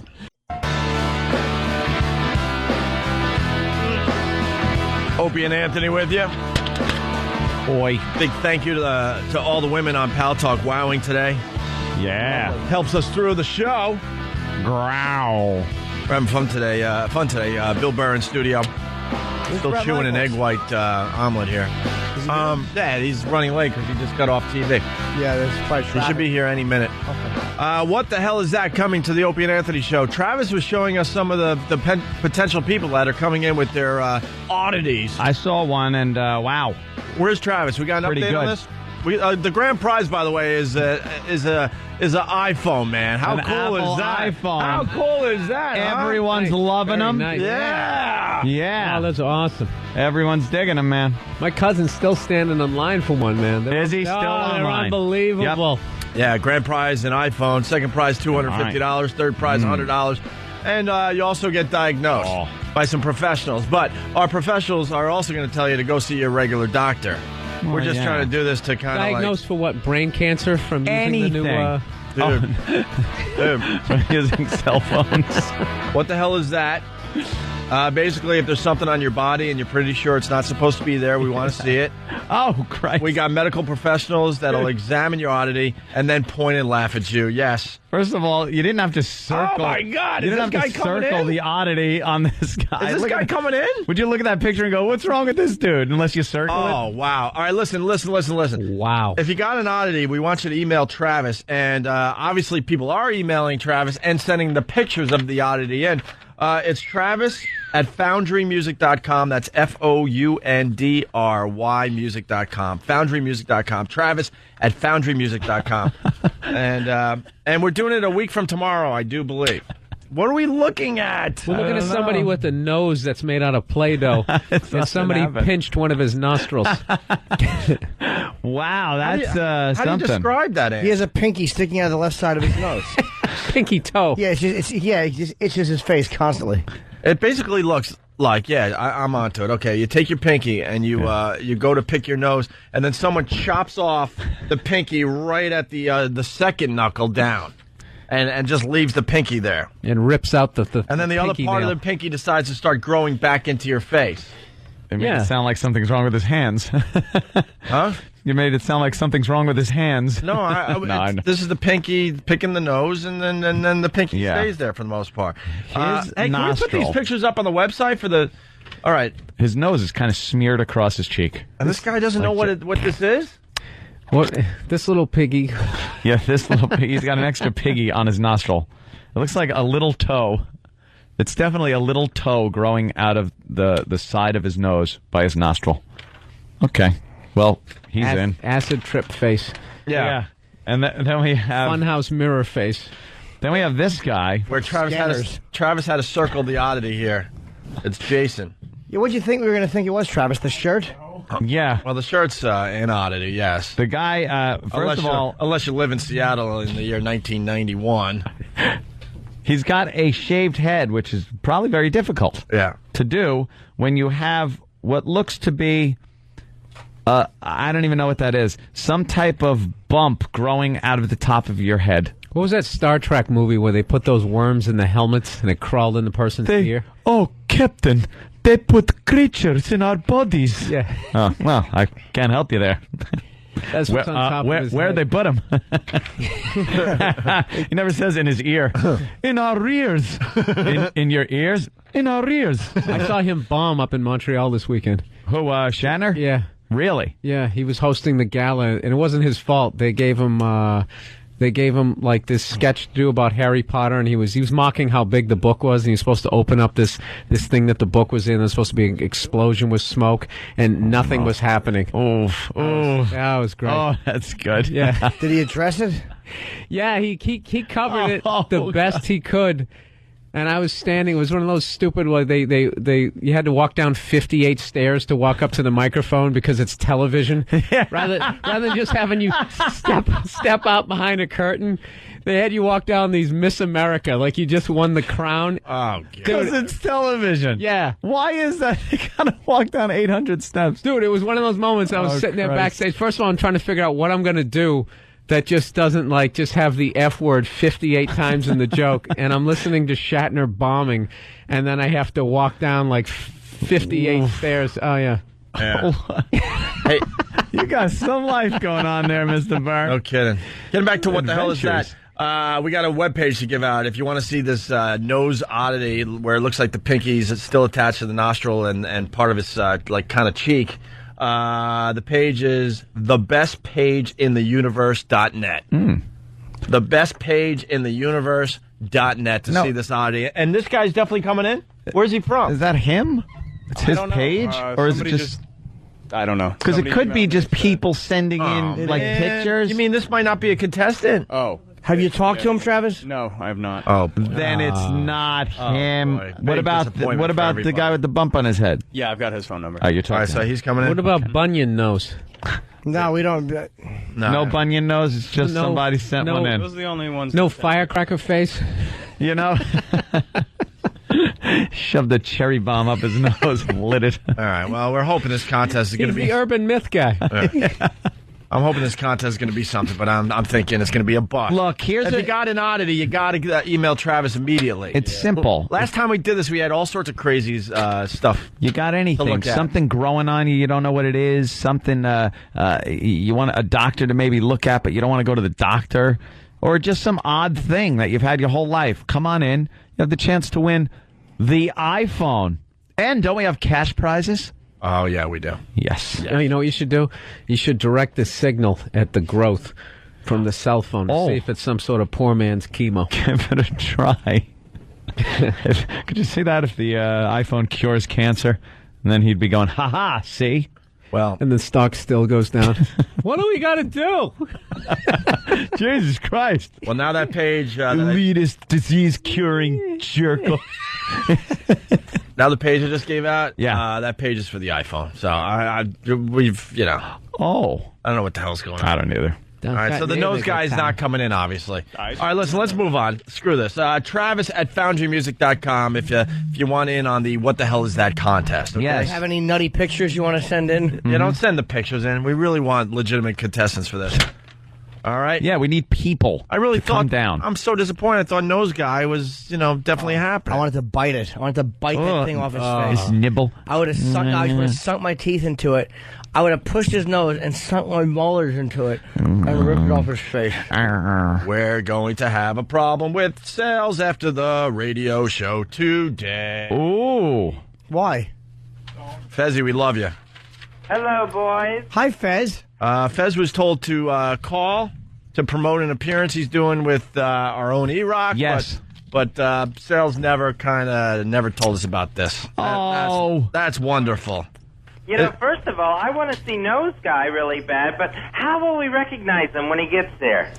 He'll be the one everybody's going yuck when he walks by. Yeah, he'll be the only one who is not tearing in his eyes. Yeah, Hey, Fez, you do realize that are you and Ron both going, or is it just you? It'll be the Ron and Fez show. Here's the thing. It's VIP Club, an adult entertainment club. Yeah. And as buxom as E-Rock is, and as perfect as he is to host this gig, it really does need a hostile takeover by the Ron and Fez show. You do realize that you guys were only brought on board because no one would go to see Eric. Yeah. Especially they are using you to fill up the VIP Gentlemen's Club. Well, it's exotic dancers and stuff, and who knows more about the poon than Fez Whatley, boys? Well, yeah. I love the ladies. Well, Do ya? Do you really? Fez, have you ever gotten a lap dance? Yes, actually. From a girl? And then, and threw up immediately afterwards. Must have been something you ate. It really was. I think like a flu was coming on or something. Yeah. So Ron and Fez with E-Rock, our own E-Rock, this Friday night at VIP Gentlemen's Club from 10 to midnight. And VIP is located at 20 West 20th Street. That's very easy here in New York City. Oh, I may go see you there. Friday night, 10 o'clock. E-Rock, you're going to be taken to the pole over there like you did this morning on our show? Yeah, that was impressive, Maybe take E-Rock. your shirt off, your pants, and do a little spin on the pole? Might need a few lessons before that. Hey, Fezzy. Good improv. For pasties. Yeah. Hey, Fezzy. We got a stripper pole in studio, our PD Tracy. Really? I thought that was Travis. She gave us a stripper pole. We tried it out with E-Rock this morning. But I'm thinking that you might have to come by tomorrow and do a little spin or two on the stripper pole to promote your big appearance at VIP Gentlemen's Club with Ron, Andy Walker, and Ron. E-Rock. Yeah. All right, sure. Anything. So you just surprise us tomorrow with some kind of outfit. You do a couple spins on the pole, and then we promote the big gig for you guys. Sounds good. You know me. I've been known to go around a pole or two. Yeah, well. He's a fag. Hey, we don't Jesus. know that. Tony Soprano. We don't know that. Yeah, I'm not the one who showed up to see Bret Michaels. Oh, hey. Hey, I think something's going on. Looks like we're all going to be disappointed, too. Is he showing? He'll show. He was supposed to be on this side, though. And he might be on the other side. Yeah. Could be on there. It happens. What can I tell you? All right, Fezzy, there you go. Big appearance for you guys this Friday. All right, hostile takeover of the VIP Club this Friday. Let the rumors begin, by the way, because what are you doing calling us over here? Oh, well, I just thought this was the appropriate place. Huh. Interesting. Let the rumors begin, And boys. the rumor is out of the gate, and it takes an early lead. Here it is. Run with it. Why would this station have Ron and Fez, who don't even work for this station, doing an appearance at a That'd strip be ridiculous. club? I was thinking the same thing. It's What like, the why? hell's going on? He couldn't wait like a few more minutes, and then it would just be for the satellite side, and I don't understand it. quite Where frankly. they work alongside us. Yeah. Sometimes there's confusion and people mess up. Maybe that's Yeah, I just think what it that was a mistake. You called a little too early or something, maybe? It's my rotary phone. Oh, no, now we got music. What's going on? What's going on Wow. with this? Wow, that's a mixture of... Why the hell would we play this music out of nowhere? This is Ron and Fez music. Huh. It's interesting. All right, Fezzy, tomorrow, outfit, you're spinning around the pole. And by the way, for the faithful listeners, eventually we'll have hot chicks doing the same thing. Sure. We One of these certainly days. will. All right, Fezzy. All right, boys. See you tomorrow. Later, Fez. And leave Eastside Dave home. Oh, my man Beats will be there Friday at the VIP Club. But I mean, leave him home as far as coming on our show tomorrow. He just wants your love, Opie. Duty Wars is over. It's over. It's over. Over, I say. It's over, Johnny. Nothing's over. Nothing's over until there's more duty. Duty Wars. All right, Fez. All right, boys. Say hi to Ron for us. Will do. All right.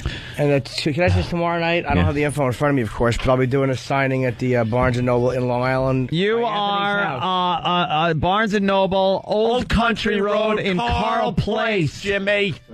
7:30 p.m. 7:30. I'm going to come down and say hi to Jimmy during his book signing because it's close to me. And we're off the next day.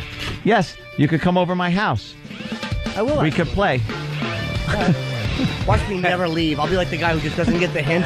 Kind of like on the show. Well, Opie politely invited me once in 2000, and all of a sudden you had to hire me because you were too nice to go get the F out. Bill Burr, anything?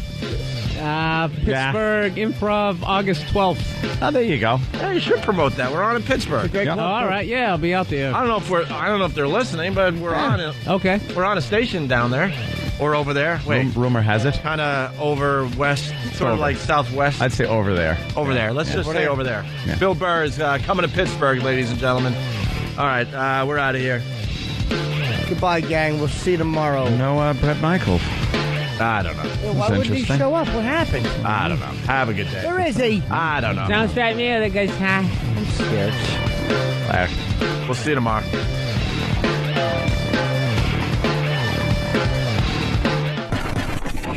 It's the Opie and Anthony Show. Opie and Anthony.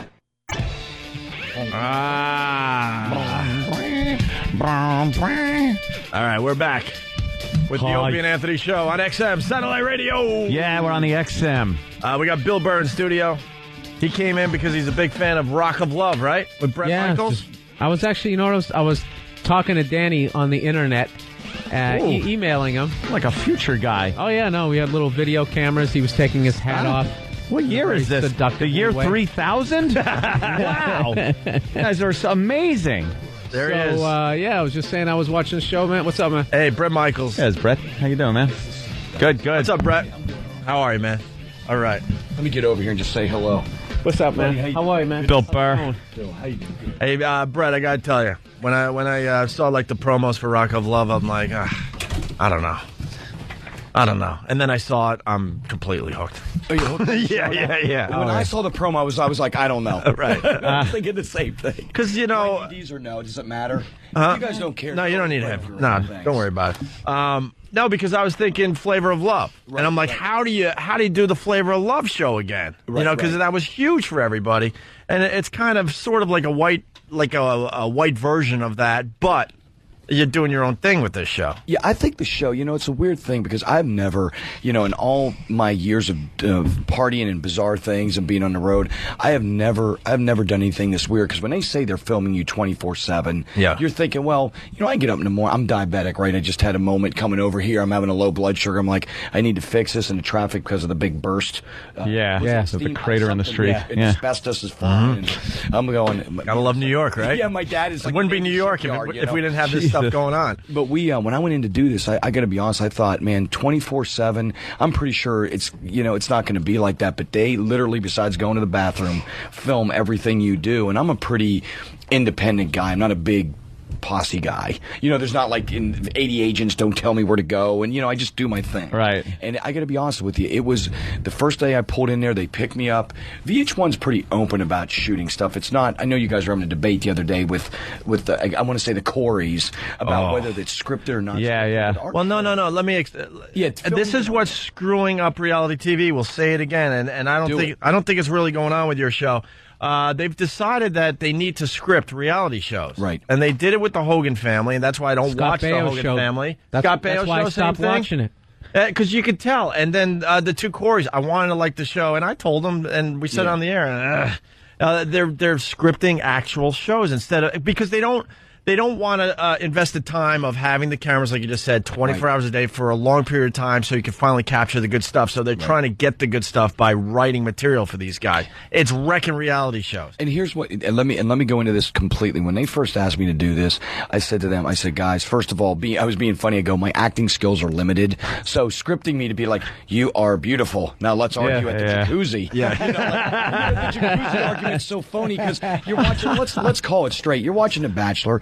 These girls don't know this guy, and I don't care what anyone says, but you go into reality TV, you cannot tell me that they fell in love the first fucking night. Exactly. I mean, they all love this guy. No one's met him, and now they're punching each other in the face at the jacuzzi. I'm like, man, I've been trying to rock star it for 20 years. I use the term trying, ups and downs, right? And I go, they don't fight that. They don't cat fight every single second that we're. So what happened with VH1 in this show is I went in and I said, guys, can I just do this? Because originally they only bought 6 episodes. That's all they were doing with me because they wasn't sure how the white guy was going to fly after Flavor of Love. I knew what they were saying. I said, I'll tell you what.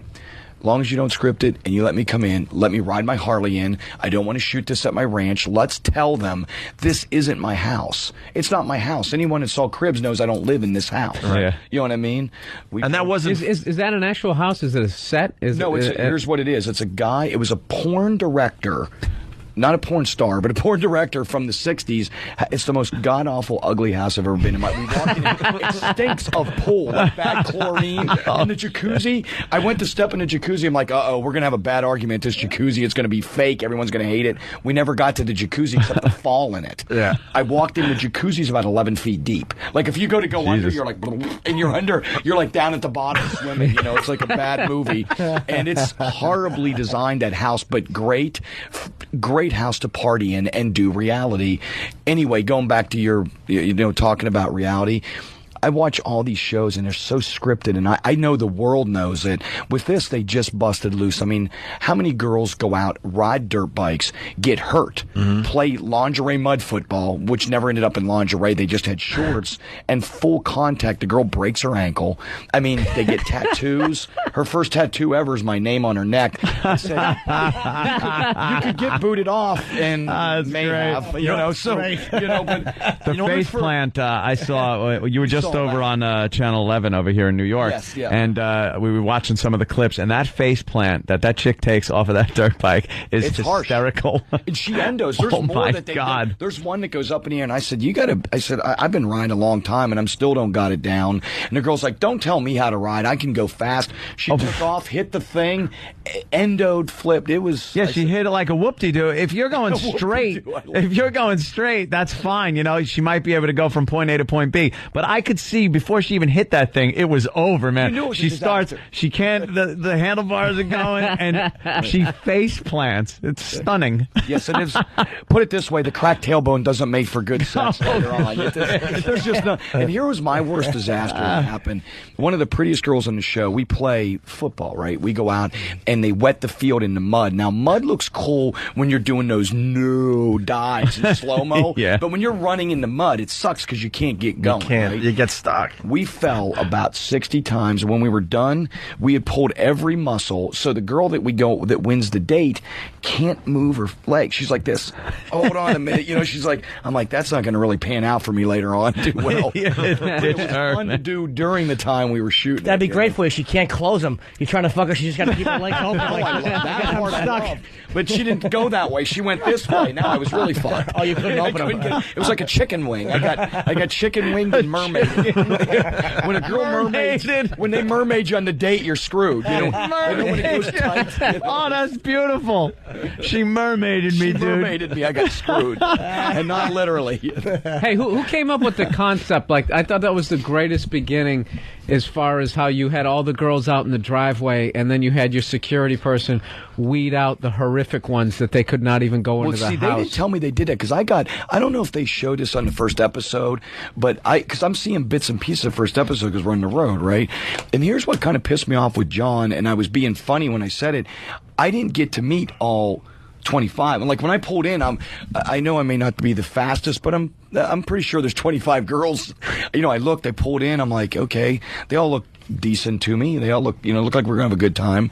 I get into the house and I'm looking around and I was shooting pictures and I'm like, okay, 19, 20, maybe 21. I'm like, there's not 25 girls, so I figured a couple of them are out by the pool or doing something. Oh, I thought you were giving the ages, because we saw a couple pushing 50 there, Brett. It was 21 to 70. All right, at least he's got it here somewhere. I was going to say, believe me, they did you a favor, those 5 that they got rid of. Was that John did me a solid? Yeah. Okay. They all look like they signed the Declaration of Independence. Hey, isn't this my mom's friend? Exactly. Oh, there are a few that were up there, Brett. A couple of wrecks. John did me a solid. That's what you're saying? Big time. Okay, Big good. time. What we like about the show, Bill Burr brought it up.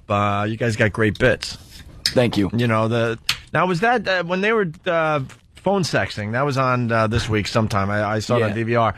They had it was hooked up to your dick. Pretty much. And what it was is it's something they actually they're use. horrified in the other studio. This XM, we could just go with it here. They do use that stuff, like though. Brett's been fired from the show. Can we remove Brett from the show immediately? Immediately. It wouldn't be the first time that a PR person takes a guest off our show. What they did is they did it. It's actually used to measure like blood pressure or blood flow. Mm-hmm. And being a diabetic, I know what it is because they do it for like your feet. They do it after. I've been diabetic so long that they do it to make sure the shit's still working. Make right? sure there's blood flowing through you. Luckily, I got a little blood flow still going through there, and it's all still doing what it's supposed to do, and they hooked it up, and it was a very uncomfortable moment for me because when you're doing stuff and you're being funny on a tour bus, that's one thing. When you're doing it and there's a crew of people filming you doing it, you're like, this is kind of weird. You know what I mean? Yeah. And then I'm sitting there in those god-awful pajamas that I had made. I thought they would look funny, and it looked like I just had orange face. I mean, there was something going on that wasn't good. I'm like, I don't look good, but just let's roll with it. Hey, I Brett, was really unhappy, actually. I said that on the air. My face looked orange. Can I say what I said? You looked kind of ridiculous in your pajamas. You I look look like stupid. You You look could like a say it. circus clown without the makeup on. I thought I was Like, going to look rock star. there was something going on there. Like, wow. Can we be funny for a minute here? Let's go. You know, when you're thinking in your brain, this is the story of my life, right? My book should be called In Spite of Myself. Because in my brain, I thought these flame-looking pajamas can't go bad. Right. On camera, I look like an idiot. And I was the first to admit it. All right, you good. see, Because when I was walked like, out, whoa. When I walked out, I looked uncomfortable. You had no confidence. I was like, listen, they're going to hook this thing in my dick, and I look like town clown, okay? So I thought at this point, 5 of the girls may eliminate themselves. There's a weird color to your face. I don't know if it was coming off the orange flamed pajamas. It's called orange. I had an orange face. Yeah, It looked okay. like- remember the bad suntan cream that we give you? It looked like I had mist behind the ears, and it was a bad scene going on. I'm so glad you admitted that. You're all right, bro. You're all right. Because we all noticed that. Like, We whoa. all have to know when we got to say, Right, I lost this battle. So they got you hooked up, and then the girls had to talk dirty to you. And some of the girls, like, They were awful. were hacks, and then some just good. went at it, like, I want to Rodeo. suck your dick, I want to blah blah blah. Yeah, Rodeo, she was Was good. it Rodeo? I knew- I don't know the names yet. I'm still getting to know. Yeah, some of them I knew their voices, and the one girl goes, she was talking, and she was really hammered. She goes, "Don't threaten me with a good time," and I was like, That's the "Oh, I line. love Tiffany," but I was like, I was like, okay, that's not going. And then a couple of them are really sexy, like the English bit, and there was some good stuff. And it feels weird when they're filming you and you're kind of getting excited, and I'm like, what am I going to do about this? I can't jerk off here. I'm not going to, like, nothing is going to come from this right now. You know? That would have been a great episode if you just jerked off and chased the crew. Look, you see the orange pajamas just moving around and the leg going out. Oh, we were laughing about that before. Don't threaten me with a good time. Don't threaten me with a good time. I'm not. I just cut you loose. There's no real good time happening. And you know? she's off the show. Why? You guys should have kept her around for a few more weeks. But here's the reality of reality, right? And when they with this show, they let me do what I wanted. Like, all the things were my ideas. I take full responsibility for the goodness and the stupidity in my pajamas. Because they were telling me those don't look really good. I'm like, no, I look killer. Dude, they're rocking. Look at me, I'm great. Come on, I look killer. And then it didn't really pan out so good. I think the boys are going to be making fun of you for a while on that You know one. what? I haven't lived that one down yet. Good. And you should. You got it's bad sometimes. Just think of my day in my pajamas. All right.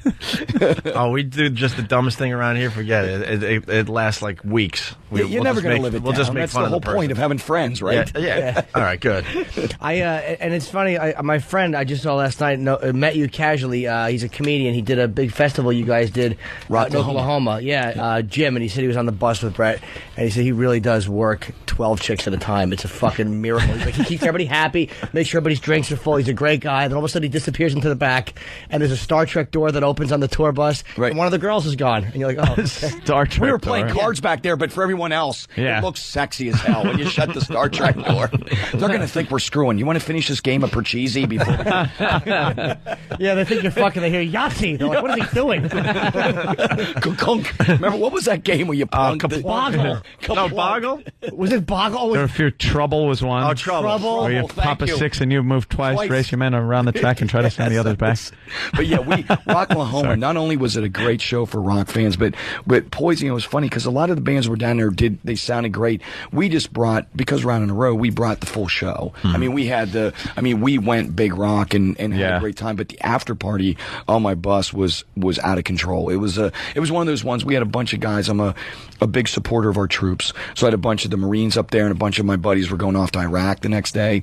I said, guys, if you're going to Iraq, let's get you hammered now before you go. And he looked over at the girl's ass, he goes, that's why I do it. He goes, that's why we do it. I go, right hoorah. And then he, So you could stay here and fuck them? That's why he They did are it. heroes. That's why he did it. God damn. I love What our a selfless person. troops. Really? Seems like a lot of the great rock from the 80s and stuff like that. Like all the bands are touring again, man. It seems like everybody's going out and making money again. It's cool to see. Well, we've been fortunate with our band, I want to say this. We've been lucky because we've had really loyal fans, and even through and I used John Bon Jovi and Def Leppard, and a few of us that have stayed at the top of the game through any genre. You have a couple that sort of stay there and kind of stay in the arenas and play. And fortunately, I just want to say this for all the bands that came out in the the 80s, late 80s, early 90s. They really good. As much as we took a beating, and we can openly say critically and all around, all of us were players. Like all of us could, you went in and listened to a band, whether they stayed huge or not. A lot of these guys were really great musicians. Aside from the hair band thing and all that stuff, they were good players. And then when Poison was out, I saw where the future was going, and we took Alice in Chains out in a row with us.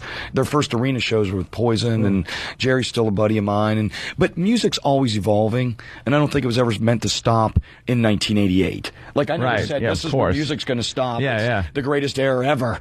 I was just like, you guys all made the best of it. I'll tell you that, because there's been no era in rock that was full of such excess and such people that wanted to be rock stars. When you watched these bands, all you thought was, I want to be a fucking rock star. Look at what these guys are doing. Right. It was nothing. The videos were all this backstage chicks drinking. It was just, it looked like a good goddamn time. Yeah, it looked awful, man. Like, what a horrible thing that was happening. God forbid, I can't believe we're having a good time at this backstage festivity. Yeah, it just always looked like, Jesus Christ, that's what everybody wants to be. Girls going to the shows in their star. lingerie. Yeah.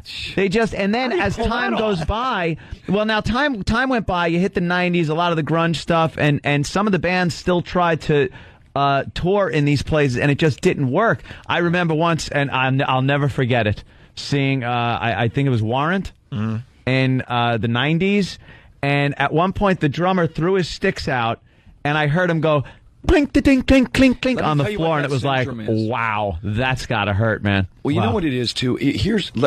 I love this conversation because it for me, and especially for me, it hits home in this way. I think you got to go back and look at those bands. Everyone was having a great time, and this is no diss to Warrant or Winger or any of those bands, because they all still out there. Here's where you got to give them credit. They're still out there playing through thick and thin.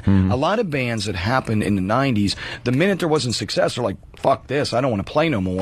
The minute because a lot of those bands also, and I don't mean this in a bad way, you take Cobain, some of those bands were, that era of music was really depressing, but some of those guys were, and obviously by his death, his suicide, were really depressed. They weren't faking that depression. The depression was deep, and it's a shame because he had great music. But here's the thing, a lot of that era completely died too.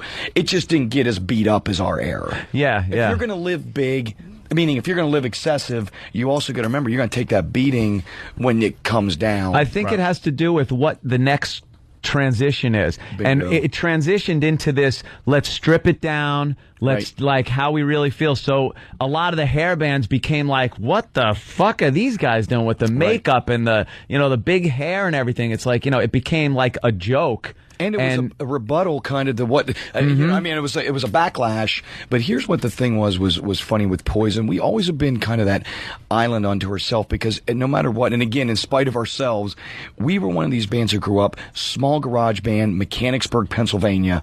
And we knew that it's always evolving. And the one thing we did when the whole music changed, right? Or what was happening then, changed a bit. Our band never went in and said we hated what we did. And the mistake the bands of the 80s made, a lot of them, every one of them was like, oh, I was never in that band. I hated the music. And that's a diss to the fans. Yeah. If I grew up and bought every Kiss record, right, and all of a sudden Gene Simmons said, I've hated, or Paul said, I hated everything I did, or Robert Plant said, I think everything I did before now sucked, I'd be like, what do I do with the 42 albums or 8 tracks I purchased? Yeah, that was like that guy in Warrant. Like, he says, I could kill myself for writing that Cherry Pie song. and just like flipping out about like he was like borderline suicidal. Well, they never felt that. Here's the thing that's funny. They never said that shit, though, when it was happening. Right, What I'm saying exactly. is as soon as it turned a little, everyone's like, that isn't me. And I'm like, listen, we did Native Tongue. It was a successful record for us. Bon Jovi and Poison were the only two bands of that era that stayed in the arenas throughout our career. But because both of us said, hey, I wrote this, I admit my hair did look a little ridiculous.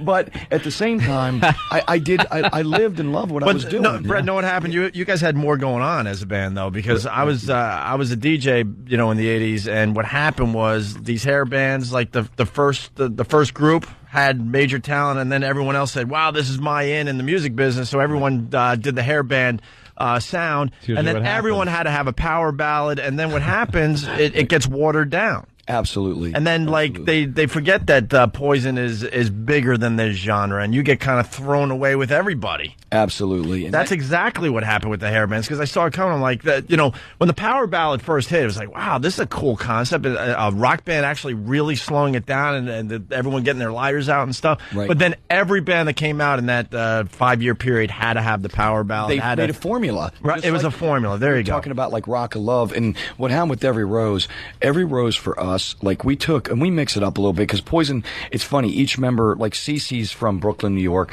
So we love CeCe, by the way. He is awesome. He's done our show many times over the years.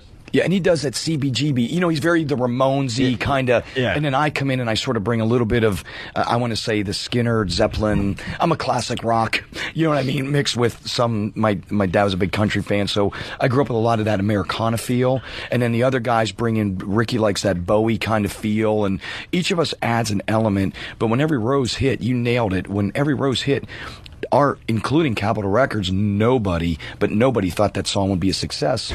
And we were one of those bands that was fortunate because no one in the beginning of our career wanted our publishing. Everyone's like, you guys will never have more than one single, blah, blah, blah. And damn, lucky. We were one of the fortunate bands that just like Metallica, we just, I said, if I'm going to make it, let's make it on our own terms. Mm-hmm. And why give away my life? If we hit, why take some shitty advance?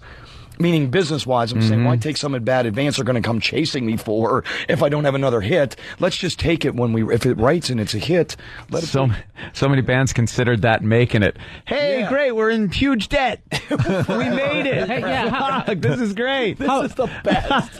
Let's get a hold of J.G. Wentworth. Yeah, this is great. And we've given away rights to everything we've ever worked on since I was 13 years old. Forever. How does that work as far as, like, you get that advance, okay? But band gets an advance, and then their album flops. You're saying you got to pay them back? What, they just put you on the road? I don't know how they literally. I don't know how some of those bands did it. With ours, we've kept all of our masters and all of our, like, we are an independent band. Our first album, Cat Dragged In, was on Cyanide Music on Enigma. Meaning, when I say Enigma Records, they were distribution from a warehouse that we packed the shit up ourselves. And then when that record ended up, Talk Dirty to Me busted loose. And it really became a fan hit. Not that. Remember the early 90s when they could buy marketing teams to call in and say, make that song a hit? We actually came from an era where we didn't know what the fuck that was. So our real fans were actually calling in.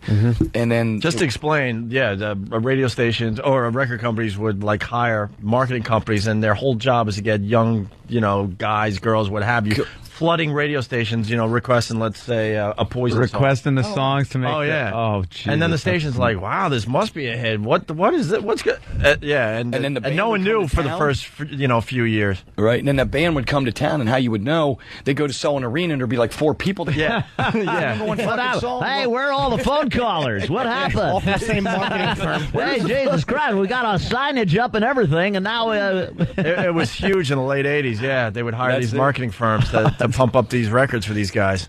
Yeah, we just weren't smart enough to do that, so it turned out to be a blessing. Right. The first metal band to do very soft music on their... Let me think. Black Sabbath. Yes. I love yes. We love the Sabbath. Jimmy loves Sabbath. But, come on, if She's Gone off Technical Ecstasy or Changes, they always did Solitude off Master Reality. They always did it very soft, and then Kiss did it in like 76. Every bad boy has a soft and side. Everybody thought it was... it was Kiss's invention. I love that one. Every bad boy has his soft side. The voice has to change. Right? Yeah. Have you ever listen to the music when they do, like we were going back to a reality show talking about Rock of Love? It is It's funny because when you do that, it is the weirdest thing because you got to forget that a camera is like. So I want to talk to the camera. I'm like, man, dude, how's your face? Is your daughter? I was like, don't talk. I'm not here. I'm not here. He's like, I'm like, yeah, and it's weird for me because I'm not used to. You know what I'm saying? I'm used to like, hey, yeah, buddy, just cool? talking to people. Yeah, that must be odd when you watch after it's been done and it's on TV because the music is pretty funny. Yes, there's this dramatic tone to there's what amounts to I'm sorry, some whore trying to like make her way in life. Yeah, but that's good. No, that's great. Everyone it's great. needs a it's great chance. for bread. Yeah. Exactly. I mean, believe me, it's fantastic. It's great for bread. It's fantastic. Share the wealth a little bit. There's this dramatic music playing like she's the first lady in danger or something. Yeah. It's fantastic, man. Did you hear the knocking on the door too? We added. Yeah. What was cool about the show? As I said, guys, when we do this, can we please do all the things that we all? And I'm a big Will Ferrell fan and all that, where they actually take you know, like yeah. You know what I mean? And I was like, and I said, please let's have some humor on this show and make it along with the cat fights and whatever else we do. Just have a good time, and I think that's what the reason this thing has been their #1 show this season, and we beat the first season of Flavor Love's ratings and the new Hulk Hogan ratings, which and the thing for me is I've never done a TV show, so for a lot of the fans out there, I want to thank them for tuning in because it turned out to be a pretty huge show. Hey, just out of the reality of it, One of the best things about being a rock star is, I heard David Lee Roth used to just go into Scores and other Cores. Yeah. Whores. Do you, to me, you always, for the rest of your life, have a guarantee of fucking banging chicks because all you gotta do is go into a strip club, something is gonna play, and you're gonna fuck one of the girls. I mean, is there any... How great is that? Especially if you slip the DJ a couple bucks. Yeah, right. Well, I just happen to be sitting back here at this table, and my song. Yeah. How did my song get on? Is that me? Yeah, and the girl. You guys! I love this song. And she's ripping her clothes off. What you have to do is scan through the club because a couple of them are like, "Oh, I hate this song. That's so blah." And you're like, "No, yes." You see the guys that light up, and you go, "That shall be the one I'll spend my 20s on." I love how he's pulling back the curtain. Yeah, that's it, huh? Never mind the wizard. Never mind. Let's say hi to Dave in Wisconsin. Dave, what's up? Hold on, Brett won't be able to. We'll be able I to just put it up to your ear. You don't have to put them on. Hold on, Dave. Hold on. You don't have to put them on. Just put it up to your ear. Dave, what's up? Hey, what's going on? This is Evan calling from Fond du Lac, Wisconsin. Just saw you guys just saw Poison Saturday night at the Fond du Lac Fair. Which was an awesome. Yeah, go ahead. Yeah, dude, it was just a great show. You guys blew up something with the power generator right in the beginning there, and got her back on. I guess I was just wondering, did you catch any flack for the video that you had playing on the screen behind the stage? No, nothing at all. They had, you know what's funny? We came out on the stage, and when we were in Fond du Lac, he's talking outside of Green Bay, Wisconsin. We did a big rock festival there, and we went on stage, and we blew out because a lot of the fairs and festivals don't carry a lot of power. We blew all the shit out. You know what I mean? So we stopped the show. I mean, I'm coming up on this big elevator thing I'm like, I'm the greatest. And then it stopped like halfway up, and I had to crawl up. You had a Spinal Tap moment. No, my life is Spinal Tap moments, right? Spinal Tap moment. I'm literally coming up on the elevator thing, and I'm like, I'm the greatest. And then all of a sudden, and I climb off the top. We walk out with a bullhorn thing, and we're telling people we'll be right back. They broke the attendance record there. It was like the biggest crowd they'd ever seen there, ever. And I'm like, we'll be right back. And remember, get a sandwich, grab a beer, you know, and then we came back out and restarted the entire show. How do you get the momentum going again? You just come back out. I got in the mic. I said, we're sorry. Here we go. Take two. At least you know the music's real. You know, all the instruments are you know. I said, the place was actually loved it better that we didn't get all pissed off and busted. We're like, shit happens. Shit happens. This guy's talking about a video of a naked woman, though. Yeah, that was playing. You didn't get in trouble for that? No, we have a couple screens that we shoot. We have some big screen stuff that's behind us, and there's like a girl dancing around, like a stripper dancing around on one of the songs. If we did, I sure didn't hear about it. Hey, give us another Spinal Tap moment. Oh my God, you got to have a million. Did you have time? Give us another good one. We love asking you guys for your Spinal Tap moment. Here's one of my finest ever Spinal Tap moments. Now, can I go back to the club days, like the club days? Sure. We were playing a place called the Pine Grove Inn in Pine Grove, Pennsylvania. I'd have to read the set list, and it would say, like, you got another thing coming, Judas Priest, Living After Midnight, and then announce 2-for-1 nickel tuggers, and to nickel drafts, and then I would have to say, shake your hiney at the piney. Here's our next song. This is no lie. Our dressing room, I have this on video to prove it on Betamax. We would have to dress like people would have to walk past us, all four of them, to get to the bathroom. You took a shit beside the stage. I would have to change into my spandex. I'm like, hey, how you doing, buddy? I'm putting my furry leg warmers on because I wanted to give them a show. I always wanted to give them a show. Oh, yeah. But then Texas Jam. Let's cut a little to the future. 87. We're playing Texas Stadium. 83,000 people. Wow. I'm walking to the stage with Paul Stanley on my left, Steven Tyler on my right. They're giving me advice. I'm about to crap myself because I'm so nervous. I get up on the stage, and we had another Spinal Tap moment. The mic didn't work. I'm like, Texas, you... Right. And then we went to the chord, which left me about 2 inches of room to move. Right? We're filming the "I Won't Forget You" video. Paul Stanley comes out. He plays Strutter with us on stage. Place goes nuts. I go backstage afterwards.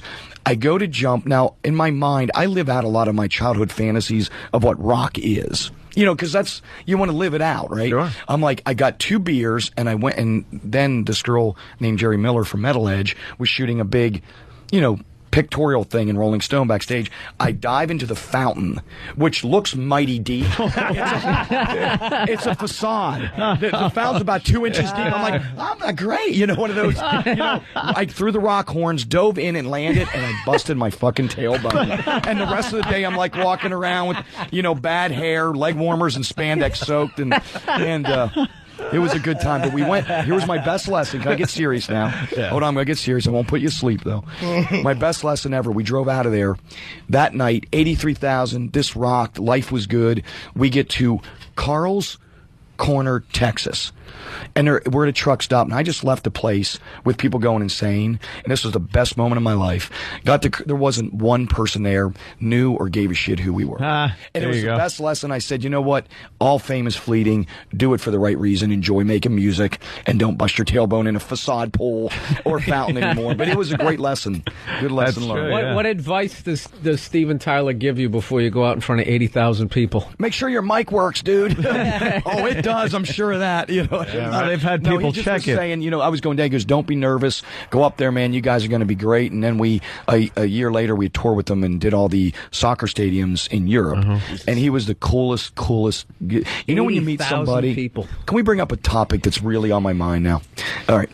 Did you ever go and meet somebody, and I'm not going to throw anyone under the bus yet, and they just suck, dude? Can I tell you my biggest fear in life?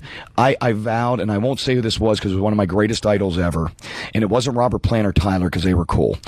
I met one of my biggest idols ever, and he was such a dick, and I vowed, and now I'm like nervous, like even backstage, I'm like, oh, they're here, I'm like, find out if they're cool first, because I don't, like, in my brain, I've got the posters and the shit. I'm like... How was he a dick, though? How was he a dick? Like, what was he? Was just completely, just condescending, cocky, arrogant dick. So was he with Paul Stanley when you met him? No. It wasn't Gene. Believe it or not, you guys are going to laugh. Hey, we were kind of disappointed with Gene from time to time on our show. I know you have been, and I've listened. Believe me, I'm a listener. So you listen to our show? We've had great times with Gene's, and we've had awful times. Good times with Gene. But I love Gene now. I had a big run-in with him, and I trashed him on the air, and a fan actually... That had nothing to do with it, though. Well, no, this was after, and I trashed him, and I was he was hosting an event that I was a judge on in front of 3,000 people, and this little maniac fan came up and confronted Gene for not taking a photo with me, so he hugged me in front of 3,000 people. Really homoerotic, but I mean, it did kind of bring it all home and make it okay. No, but here's the thing. What you're saying is weird, and let me talk about Gene for 1 minute. Gene, to me, in my career, I've been lucky because he's always been, Poison has always said, we never tried to hide the fact I'm a Kiss fan. Like, I was never like, oh, I've never heard of them before. We just happen to have a couple songs that, are fun like theirs, So we just address who and what we like, right? And he's always been cool, and he was great. You're going to laugh. He's a good magician. Like he can actually do all these tricks. And I had my daughters out on the road. I have 2 daughters, and I had them out on the road. He's doing all these coin tricks. I'm like, this is a surreal moment. I'm backstage with Gene, figuring there's going to be this, drugs and joints, and all of a sudden he's doing like magic tricks, and he was really good at it. I mean, it was doing funny. I got your nose in the back of a tour bus. He's got you're thinking there's sex, drugs. We're back there figuring out old card tricks. Yeah. No, but he was He really doesn't cool. drink or do drugs. Do you Everyone know knows Kiss? that. Yeah, he does nothing. You know Kiss, right? Yeah. Okay, I would like you to help me. I have to meet Ace Frehley. More than I have to meet anybody. I have to meet Ace Frehley. I think I can help you do We that. had him on the show. I did not when I was here. He's the only guy in Kiss I've had in my life, Long Island. Right. I never met Ace Frehley, and I hear he's just a fucking problem wherever he goes. Yeah, but you know what? What's great about Ace is every time I've ever been around him, and especially in his drinking days, he's sort of surreal because it's like he's cool. I mean, every time I've been around, he's like cool, stumbly, and then he's kind of neurotic and stumble, but he is what he is. Do you know what I mean? I hope I'm saying I got that the right. bit, Jimmy. What? How much you're willing to pay? We'll put the word out. Bring us Ace Frehley, and we pay the listener. Okay, I'll pay whatever you ask. Exactly. I'm thinking it could be a good little bit, though. Someone will. All right, bring us Ace Frehley. Bring us Ace Frehley, and we'll take care of you. We'll figure it out. I'm serious. He's the only Can guy I get in on that? I haven't met. Can I no, get in? because you know what to ask for. You'll ask for a lot of cash. I don't fuck with arena money, guys. I'm going to need a non-recoupable deal. How long were you guys like fucking around in the clubs? In the day? Yeah. We started out probably, put it this way, my dad drove me to most of my early gigs. So I was about 15 when I played rhythm guitar in a band, and then quickly realized that the singer got all the ass. So I quickly bought the PA system. I got a job. That's at how Bob's everybody gets in the band. The singer buys the PA.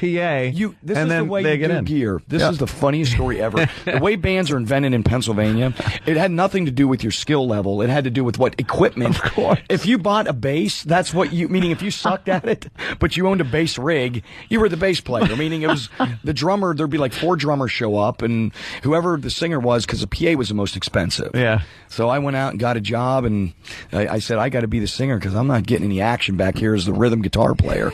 So it's... I remember stealing people's like floodlights from their driveways for the light show and stuff, and you're just there at home drinking some beer, soldering stuff together for your light show. If you gave me a soldering iron and some old spotlights, I could build you one right here. I know how to do it. That's it, man. Hey, when that whole '80s thing was starting, you guys like survived as far as like when the whole like L.A. glam scene and everything died. What were the rest of the bands doing? Like some of the bands like not handle it so well. I mean, there must have been like when like stand up goes through a dip where. I used to talk to like 80s comedians, and they would talk about how, there was a club on every corner, and then all of a sudden it just died. Oh, yeah, you must know some people that just didn't make the cut. Yeah, you know what happens, I think, to a lot of them, like I said before, they got bitter for all the wrong reasons, because you can't... You know how that saying is don't hate the player, hate the game? Yeah. It's the game you're in. I don't think any genre was meant, like I never went in there and said that music is going to end, this will be this for the rest of our lives. Right. We went in there just enjoying every day doing what we're doing. You just ride it out. And when things changed, I think what happened is some of them embraced it, Bon Jovi, Def Leppard, ourselves, where we were just, I don't want to fool anybody, I just play hard rock music. Right. Like I'm not going to trick anybody. I think a lot of the bands got real bitter about what happened was, and I'm not kidding you, we got a phone call, and I won't say from what network, telling us they were no longer, the year before we had the #1 video, like #1 all time, beating out Faith No More. All of a sudden, we handed them a video. They're like, "We're really not playing your style of music anymore." That was Video Network from the 80s. Early 90s. Wow. I don't want to mention any names. Wow. But I'm just saying, when they told us that, this was the phone call we got. We're not playing this anymore. When I say they turned their back, they didn't turn their back. They turned their back. Fuck Nickelodeon. Yes, that's exactly what I said. That's the last time I'll go down to Nickelodeon and do my dog and pony show for them. Wow, man, that's something. It was that's that quick, be though, like, huh? Yeah, it was pretty quick, and we knew it, but we just went on with Native Tongue and ended up having a very successful record. And I think we've been fortunate again. I want to throw out to the fans. I think they realize with our band that I'm a fan of music, and when I go on stage, they know that I'm out there with them. I've never gone on there with the idea that I think I'm greater even though I do like to throw a great after party, we were talking about that. But I never go on with the attitude that I'm better than this. I just feel like Rocklahoma was a great example of one of the best rock days. I mean, everyone out there, 40, 50,000 people just partying and having the time of their life. It was great. I have to ask this too, because everyone knows you dated Pam Anderson. I heard she used to carry a photo of your penis. Photo? I forced her to. Was it a photo? Was it a photo or was it on her phone? It wasn't on, we weren't real big. We didn't have a lot of phone technology in the early, 95, 96 era, right? Some technology, but we still had the big click on. Remember that? It was like the Motorola, it's like. With the antenna, though. Yeah, but you were rocking it, man. I'm cool. Hold on, let me get my shoe phone out. We had a couple great pictures together, and we kept them for medicinal reasons. We would carry them with us, and I took a picture of John Holmes' dick and said, "This is me." I just glued my head on it and said, "Here you go." Early Photoshop. And I just dimmed the lights a lot. I'm like, you don't need to look at this. Hold on a minute. I did the same thing with John Holmes, but I did it with his blood test results. Wow. Boom.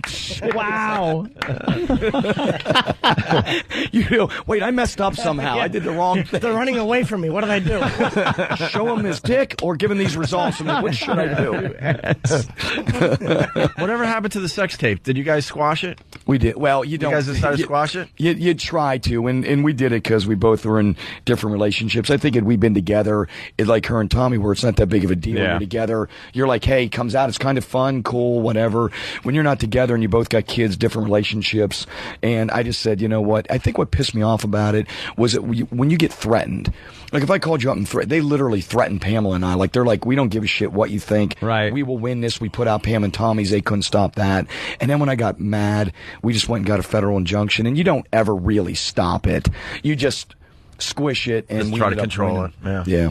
Try to keep it as controlled as you can. It wasn't on Nickelodeon for some reason. I don't know why. We're not playing your type of video. We got we played last night at Jones Beach at the amphitheater, and then tonight we do this every year. It's a fan jam, and we pick out a station in a city. This year's New York. We're gonna do the China Club tonight, where we just go old school. I call it CBGB, but I don't have a better term. But where it's just a couple amps, us plugged in, and do the set for a bunch of fans that they started announcing it the other day. Wow. Hey, that's pretty cool. And then we do Taj Mahal at the arena, Trump Taj Mahal, and then Saturday we're at the PNC in New Jersey. All right. Cool, man. Hey, let's go to Texas. We're talking to Bret Michaels, of course, star of Rock of Love. Let's not forget about his great reality show on VH1. That's the reason he's bring here. him on here for anyway. That's the reason he really is here, but, so much to ask him. What's up, bro? Hey, man. You're talking to Bret Michaels. Yeah, man. I don't know your name, or I would have said it. So, what's your name? I'm sorry. My name is Bryce. I was just really big fan of Bret Michaels, and I know I'd like to get a rock scream. Oh, wow. I was hoping we could get a rock scream out of the All right, let me explain something. See, That's a good idea. Let me explain. We found this on the internet. This is fantastic. Yeah, what's this guy? Just put your headphones. No, it's not you. It's not. No, but this. You'll be happy it's not. We play this as a goof, and then it just took on a life of its own. So listen to this first.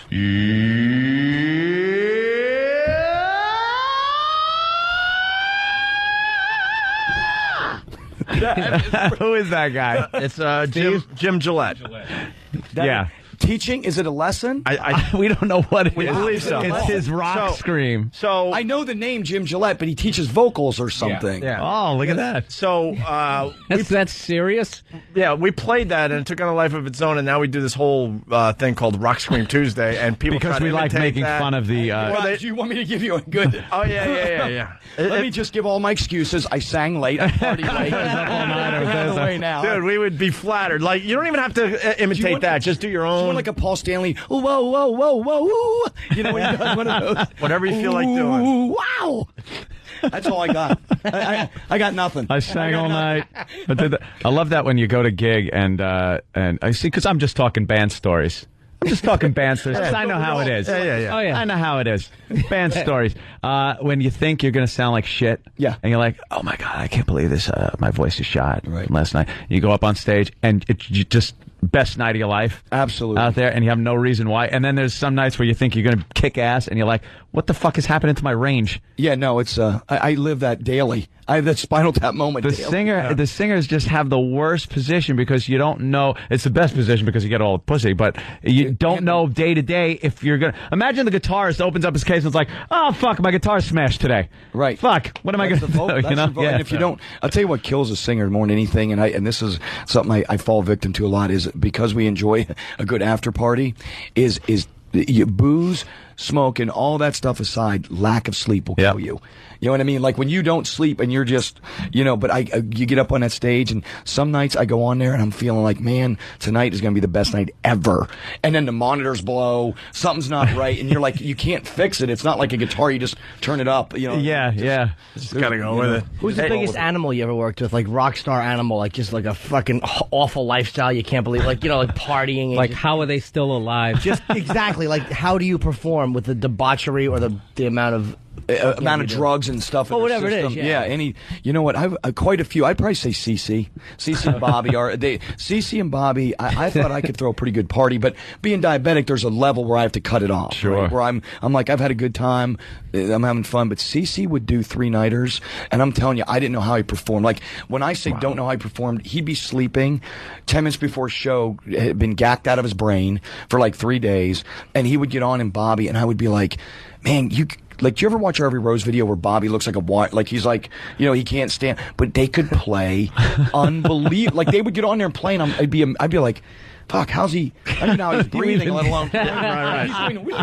He's doing the solo, and and I'm like, amazing. A minute before we walked on, I thought we were have to hit him with a couple more bumps just to get him, through the show. And, hey, we got to get Brett out of here, unfortunately. Damn. This just hit yesterday. Brandy C from Rock of Love on VH1. This will help the show, by the way. Please. She's a porn star. I love Brandy. This just came out that Brandy C from Rock of Love on VH1 is a porn star. She goes by the name of Brittany on the website.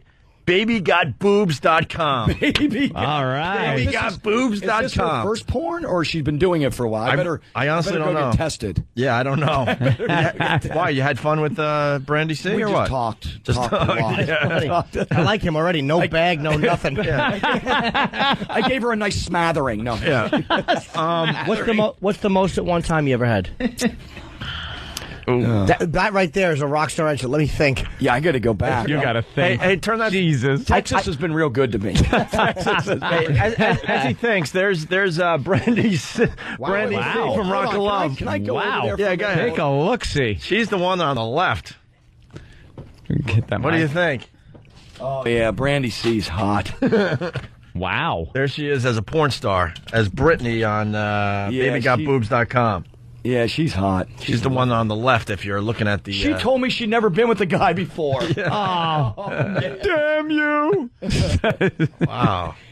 Yeah, she's looking pretty good on there, though. I mean, she's doing all right. She's playing the fiddle. They're sharing that penis. They're so good with it. They both take the same amount of space on the sides. They're equally sharing the penis there. No selfishness, just enjoying it. No, she's awesome. Now, is she new at this? This is kind of turning me on. Is this her first? That's hilarious. Just sitting there with a dick right in the mouth. She's awesome. I love her. You sounded like she gave you a get well card or something. What a sweetheart. All right, let's... What a gal. What a gal. They're going to be yanking him out of here. So, Rock of Love, VH1, we're all hooked on the show. Bill Burr came in just to meet you because he's a big fan of the show. Thank you, as Bill. well. Absolutely. Hey, some of the things we're going to see as the show goes on. This week, most incredible, and I say this is what makes it so real. These girls, including Brandy C, were such great sports, right? But they came out. And we race motocross this week. Next week we go in, we have a big rock jam. Then we go out to the gun range, shoot. Then we play you got to check out the mud football, full contact lingerie mud. All the contests are amazing. Oh. And you could tell none of you can't script that. I mean, it's knock down, drag out, fist. I mean, it's good. And blown out ACLs.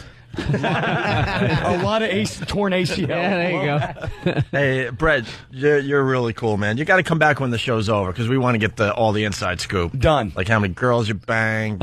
Anytime you guys what have kind me of on, I'll diseases tell you got from these broads. You know, we're I going gotta to tell really you get that. into Well, that. Brandy, I'm surprised. She told me it was I was the first guy she'd ever been with. I'm a little shocked. Aw, Maybe she wasn't. Maybe they just CGI'd a penis in there. Maybe that was actually an apple or a banana. I'm thinking that's what happened. Yeah, they just photoshopped it. I'm sure you're heartbroken and I'm down he's going to be right now. crying all day. Guys, I'm going to be in a corner crying. Just leave me over there for a while. It's Rock of Love, Sundays at 9 p.m. on VH1. And also, Poison has a new CD out called Poisoned or something like that. Brand new CD, again, on Capital EMI, just called Poisoned, and a bunch of songs. We just went back and did a bunch of cover songs because we were going to do an all-original record, but me and Bobby got in a huge fist fight at Atlanta on stage at the arena, and we decided to buddy up again. He gave me stitches in my knees. Son of a bitch. You had a fist fight with a bandmate on stage? Yeah, it's on all over. Apparently, because it was at the end of the night.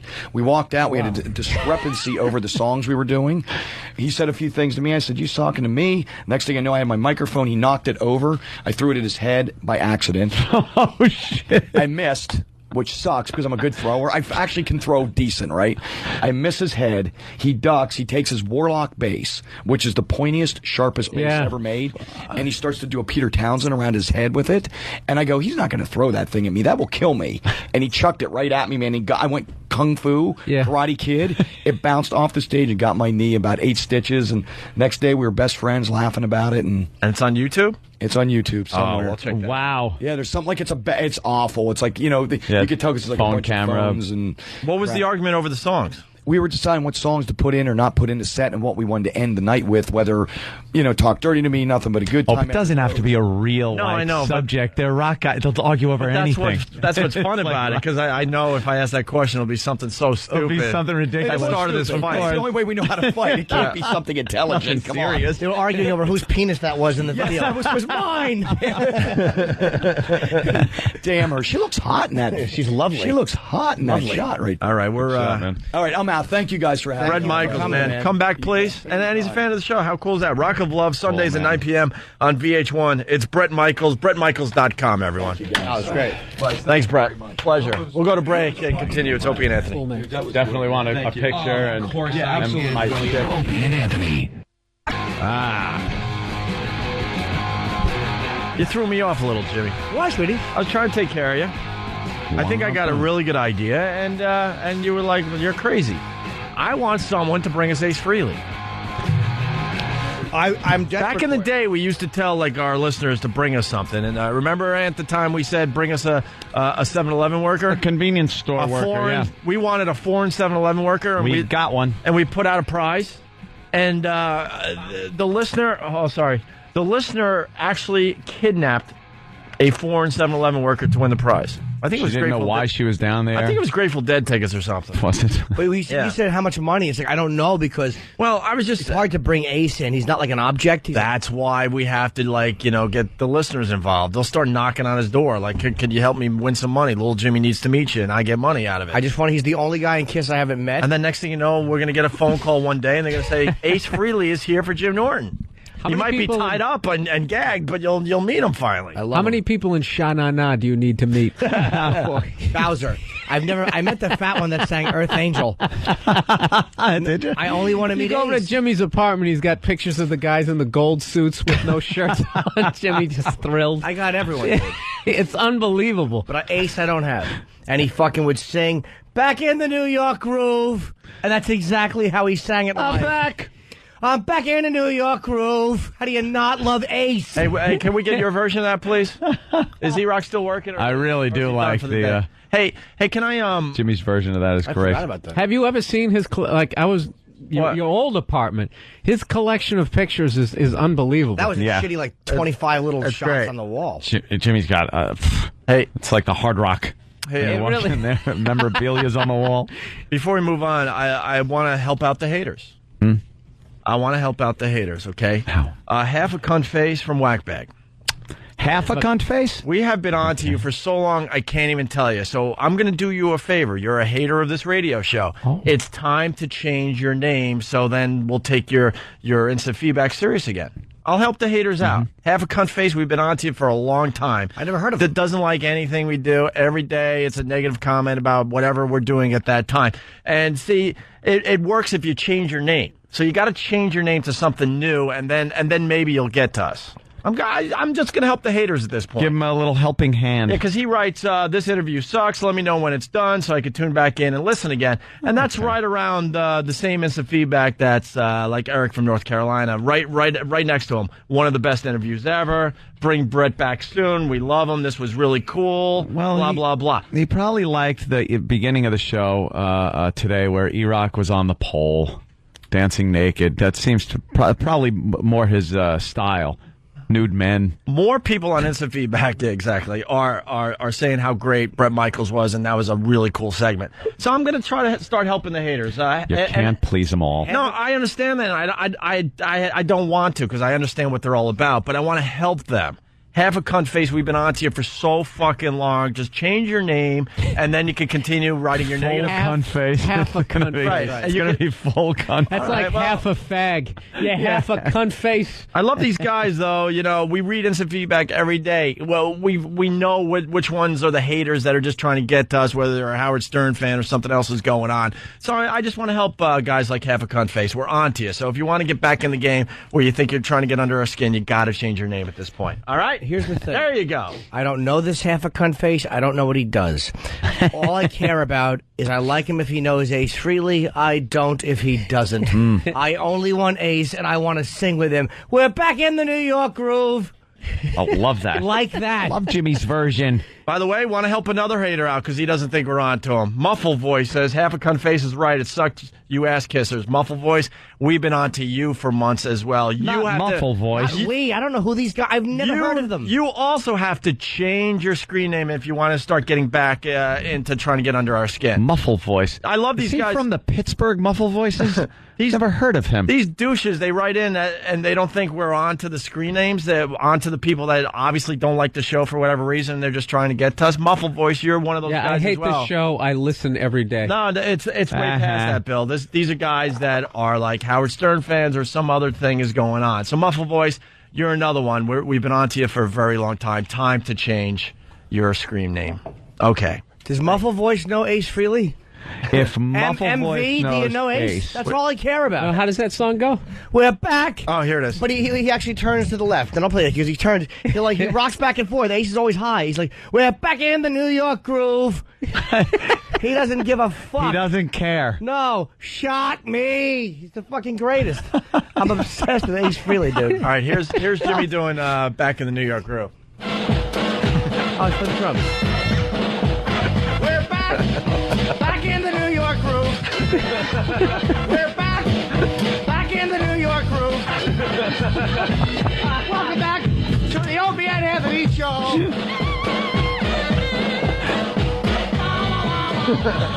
My favorite.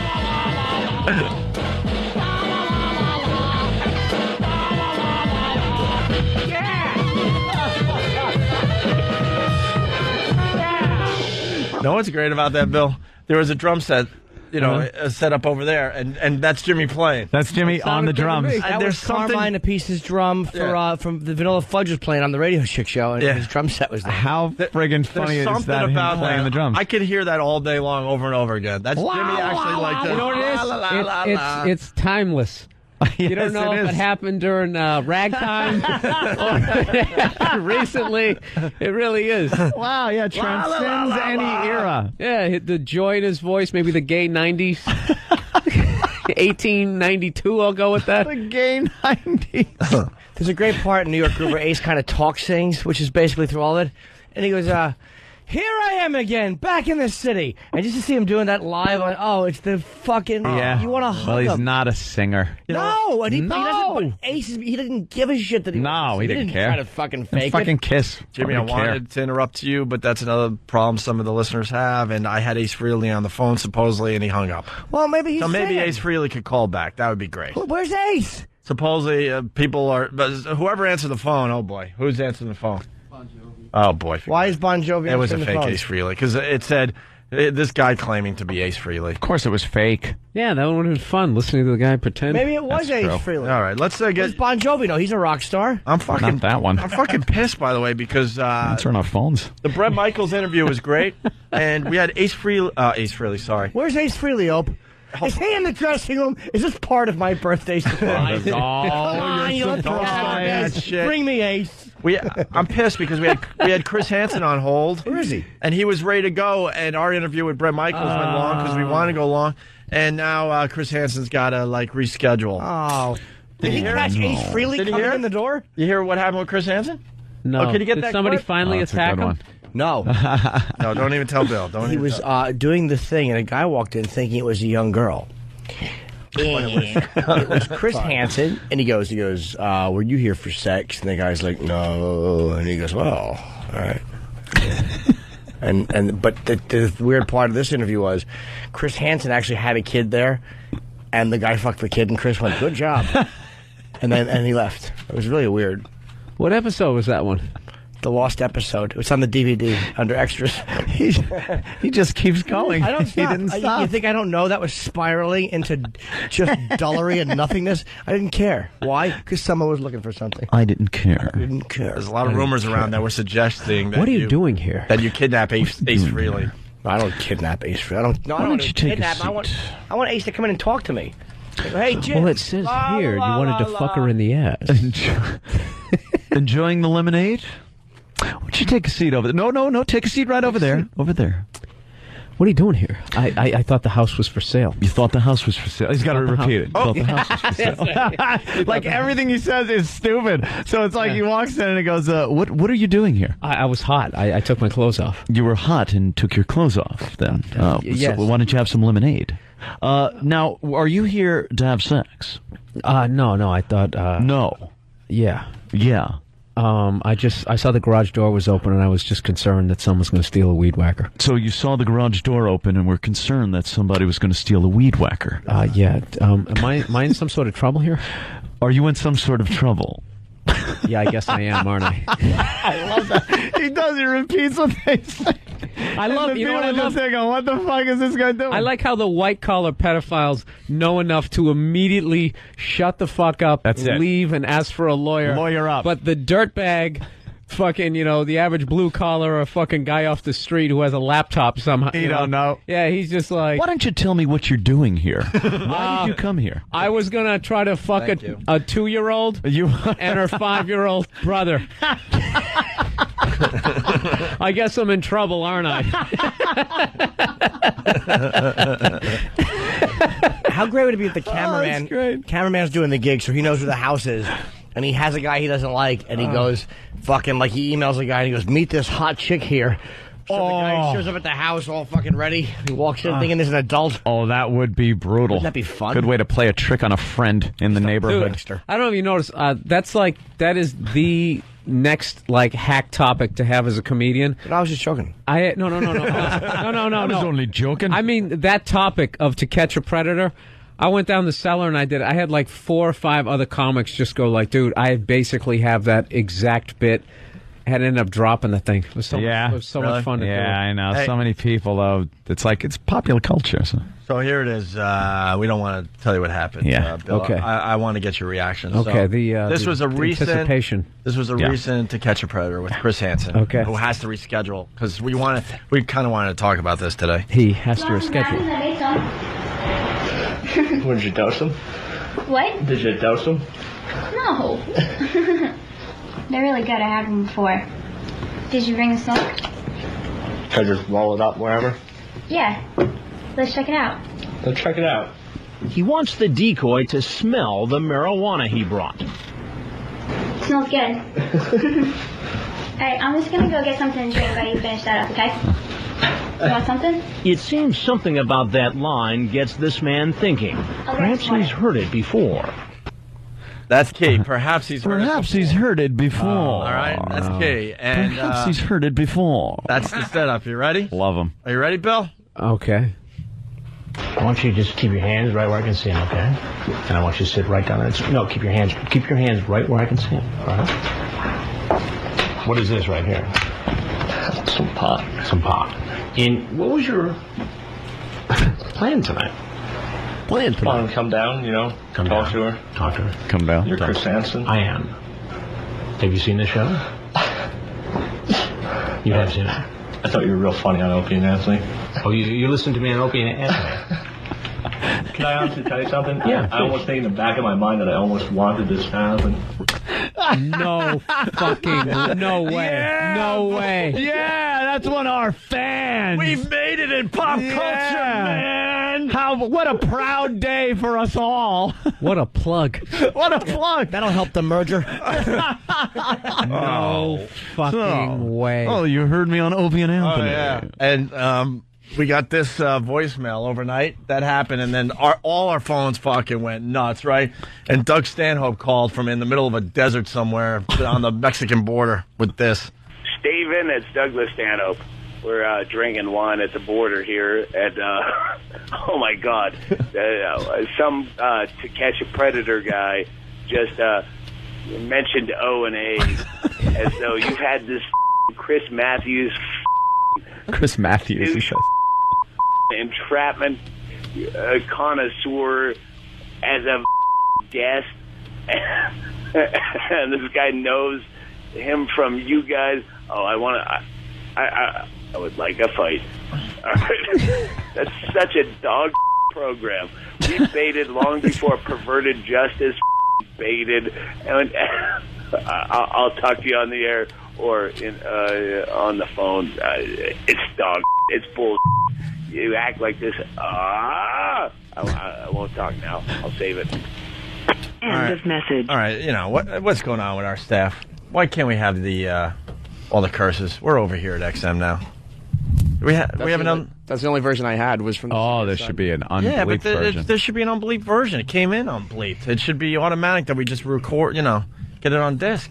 All right, I'll get it. I'm not blaming you, E-Rock. I am. All right, I'll get it. Why wasn't it? Well, he's the only one in the room. I mean, why don't we have the unbleeped version of that? I mean, we're acting like a bunch of blank holes. Right. See, how stupid does that sound on XM?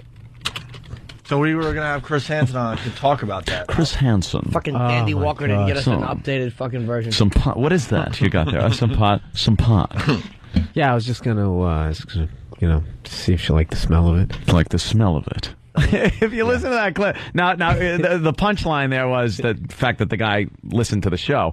But listen to when Chris Hansen, if we could play that again, because he does repeat what the guy says. It's a great little tactic. And someone's saying that's a classic police interrogation tactic. And it's got to be pointed out, first time I've ever seen Bill Burr shocked. Your mouth went. It was like, oh my your God. Your mouth went agape. It's one of yours. Like, I couldn't believe. God. Dude, there's just nothing funny about fucking a kid. We understand that. I'm just like, it's one of ours. There you go. Said. Trust me, we didn't know what we're like. No, it just really made me think. Like at any given moment, there's like a pedophile learning about whales on the Discovery Channel. Right. Exactly. They watch TV too. They listen. They're just like us. They listen to the radio. Except they for that to one show. little tick. Bill, you've had pedophiles in your audience. That's what it comes down to, okay? You ever wonder if you've ever sat next to or talked to a serial killer? Oh yeah, I think shit like that all the time. Absolutely. That'd be cool. Yeah. Like in a diner, he just finishing murdered. Yeah. Like 3 people. He's getting pigs in a blanket.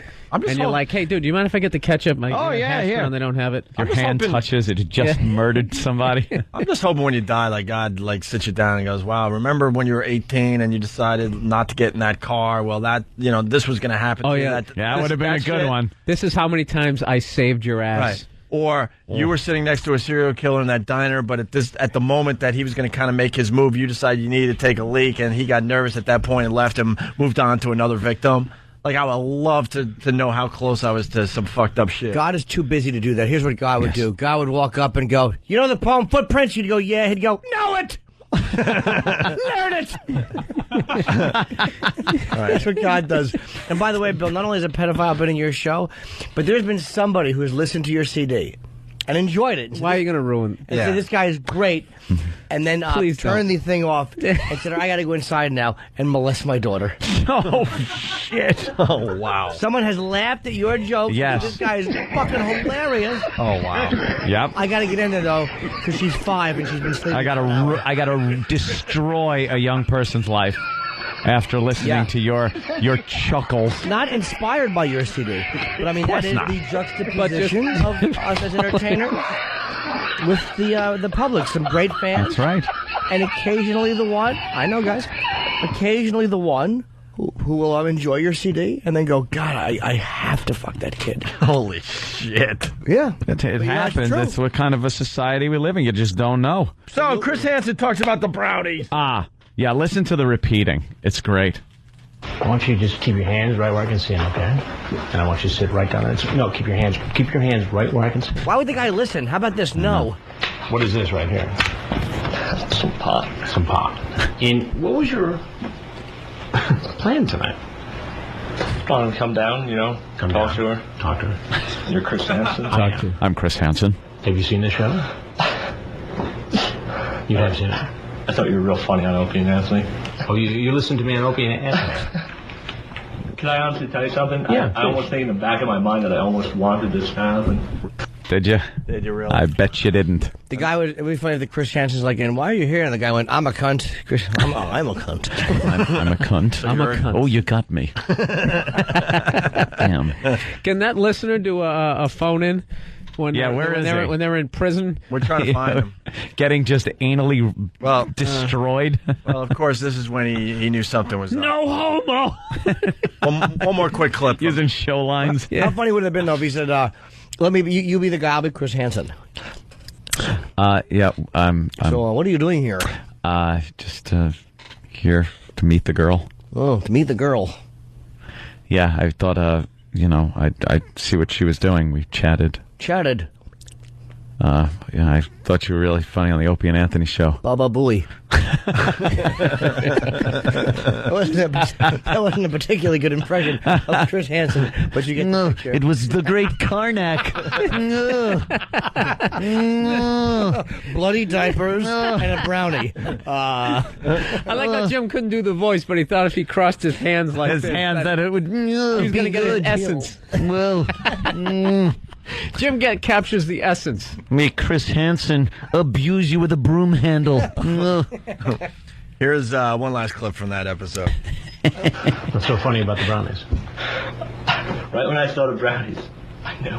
You knew what? I knew I was going to be running into you. I think that's the first time we've had brownies. I'm kind of chuckling about it just because, I shouldn't have. So you think it's funny? No, I don't think it's funny. I mean, it's funny how dumb I'm really turning into. Turning? No, you're there, Betty. You've turned. The journey is complete. Oh, just kind of chuckling, and then he's got to bring it all back. You think it's funny? Because he knows we're going to play the clip after he says Opie and Anthony. Right. Yeah. He did everything but say richvoss.com.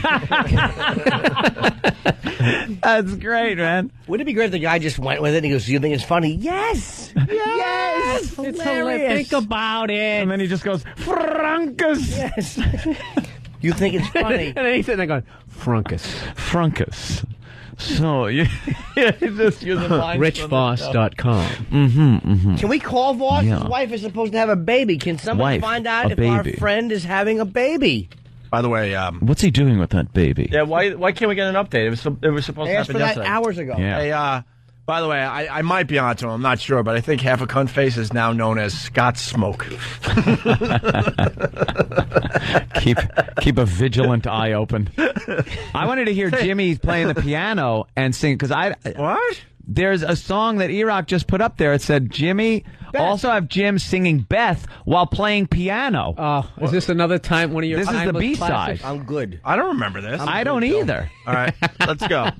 Beth, I hear you calling. Oh, yeah. But I can't come home right now. 'Cause me and the boys are doing some radio, and I can't find the sound. And then he goes, thank you.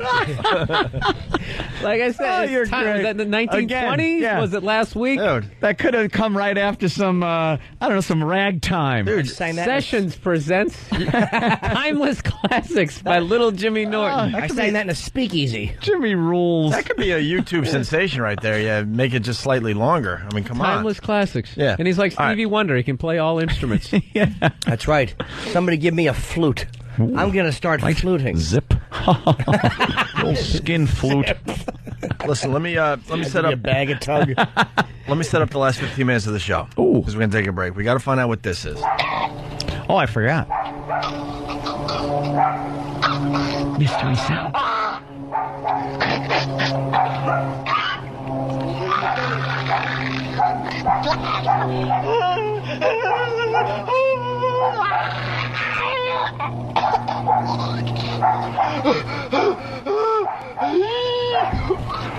Just lost in space.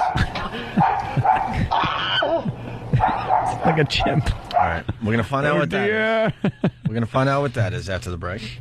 We're going to do some line of the day. I think I know what it is. Oh. It's a man reflavoring marmalade. Reflavor marmalade. Exactly. It sounds like that. Oh. That's why I've never heard it The dog before. barks. And dogs always bark during a good marmalade reflavoring. Who doesn't know that? And right after the break. I have a lot of good guesses. I bet you do. What else? That's somebody spinning in a circle while mumbling racist epithets. Tell you. I don't think so. It is. Racial epithets. Mumbling. We're also got audio. There was a listing for a sexual assault hotline. So you call this if you've been sexually assaulted. And the phone connects you with a phone sex operator. Phone sex operator. Did you hear what I just said? Yes. Okay, good. Actually, wasn't. I was just kind of listening to you. Yeah, it's one of those things. I'm sure he isn't listening either when these people are talking. He's just like, you're so screwed. And we go to break with Norton doing another little ditty. No way. I remember when he commented over Hurt. Right, okay. One of the greatest cover songs of all time, Johnny Cash Might doing... be the greatest ever. Yeah, you're not going to get an argument from me. But you will from the people, though, Jimmy. I won't. It could start a whole hour of radio. I hated that cover. No. I Johnny, myself today. Yeah, well, this is what Jimmy had to say as we were trying to play Johnny Cash's version of Hurt. I know what that sound is, by the way. What? It's a man shooing an invalid. You shoo them. Yes, you just hammer it right into their dumb feet because they can't feel nothing, no how. Here you go, fucking turnip legs. Now beat it. My shoes don't come off. Shut up, you fucking burden. Go sit in the corner like you normally do. Fucking collapsible legged silly goose. Take your fucking folding tent legs and hit the bricks.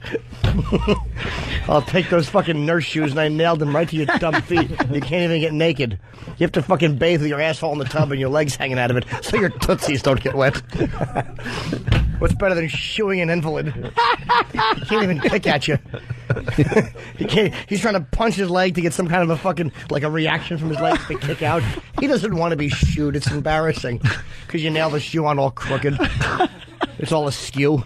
It looks silly. Holy shit. Shut your face, fucking spaghetti feet. Atrophied dumb legs. What's better than that? Fucking guy in a chair with pencil thin legs because they have no muscles. They don't get a workout. Guy's got fucking. He's got arms like fucking like Roger Clemens.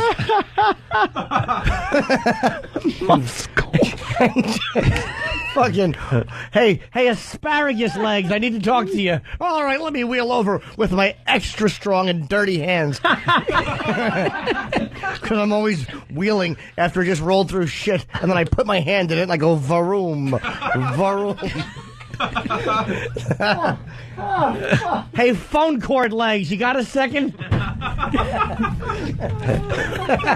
Hey, doll feet, get over here. I do have doll feet. You shooed me. To shoe an invalid. Holy shit. Oh, my fucking thighs hurt. What's better than that? Then you twist his foot really hard and he has to just look at it and know that it should hurt. How come I'm not reacting? I don't know. How does it feel? Half a person? How does that feel? Fucking... Oh my my God. Fucking. I didn't know he was a slam poet. Hey, Eggs Benedict knees. I want to talk to you for a second. Those dumb dangling feet. I initially thought you meant shoo them away. No, you shoo them away. You were literally like you would a horse. No, you grab their leg, you wrap your whole hand around their fucking thigh. Your fingers touch when you wrap it around their wafer-thin thighs. Big, gigantic upper fucking body, and just below, they just taper like they're being sucked into a black hole. And you give them a good shooing, whether they like it or not. Just a couple of dangling Twizzlers. They just look like, what do they look like? Just two pieces of spaghetti with a lima bean on them. That would be the feet. Just swinging back and forth, and watch how they don't stop swinging until the wind says it's time to. Oh my God. We cancel line of the day today. Oh God. Just cancel it. Oh, it's over, Johnny. Rant of the day. Yeah. Evil man, I love him. It won't do line of the day justice. You just heard it. Somewhere in there. Just keep it like that. Spoke to Voss. Nothing to report. Bonnie goes back into the hospital on Monday. No baby yet. Monday. For the Vosses. It was supposed to happen this past Monday. It's a week late. A couple days ago, yeah. It's our 11th month. We're not really going to take a break. We're just going to re-listen to Norton commenting during Hurt, and then we'll do something, and then we'll get out of here. How's that sound? Goody good. We get a taste of Johnny Cash doing Hurt. This song is deeply depressing. I hurt myself. Here he goes. Hello, I'm Johnny Cash. Should have had Joaquin Phoenix sing this.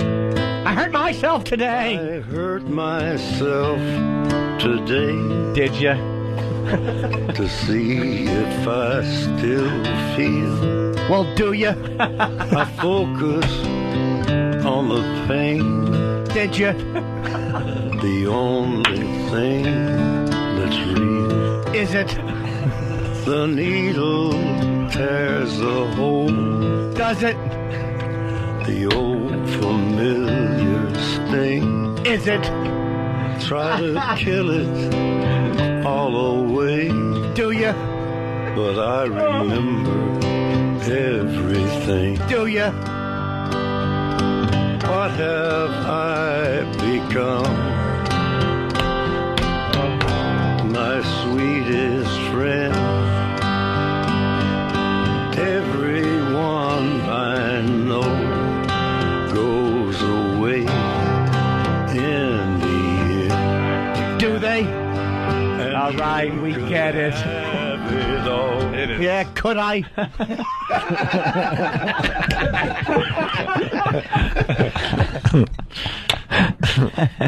Eric, what were you saying to me off air, buddy? I could not hear you. Yeah, hold on. Eddie. What, E-Rock? Dandy. It was just one of Jimmy's lines I thought was really funny. I didn't know you said something about a shoe. What line? He said, hey, turnip legs, come here. And the guy saying, I can't, my shoes don't come off.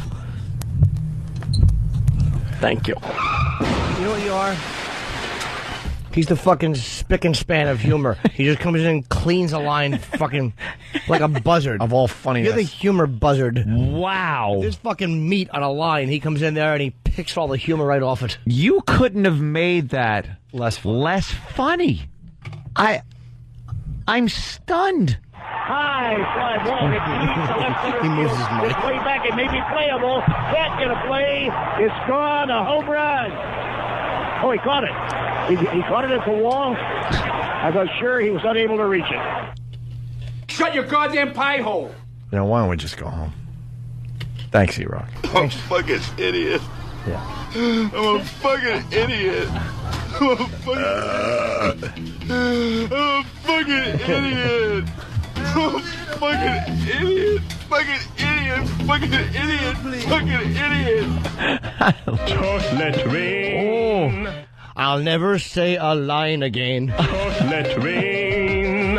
I have a little crushed brain. Just let rain. That's why they call me Dandy Walker. Just let rain. Oh, E-Rock. Are you sulking? Good thing he can hide behind those monitors. Jim Norton will be signing books at the Barnes & Noble in Long Island on Old Country Road tomorrow at 7:30 in Carl Place. Chocolate rain. Chocolate rain. Anyone who has old ventriloquist doll legs need not come. Chocolate rain. Fucking just twist those feet around 6 or 7 times. And you know what you do? You watch them just like unwrap themselves. And the one shoe comes normal and the other one just is still pointing backwards as his leg still has a half a twist in it. That's right. Reach down and do it with your hand. Fucking, you no baton passing bag of shit. You fucking one pair of sneakers all through high school, motherfucker. Wow. Oh, that's just pure evil. It's pure evil. Hey, perfect treads. I'm talking to you. Brand new souls. Brand new souls. Hey, never stepped in shit. Get over here for a second. Hey, eat off your shoes. That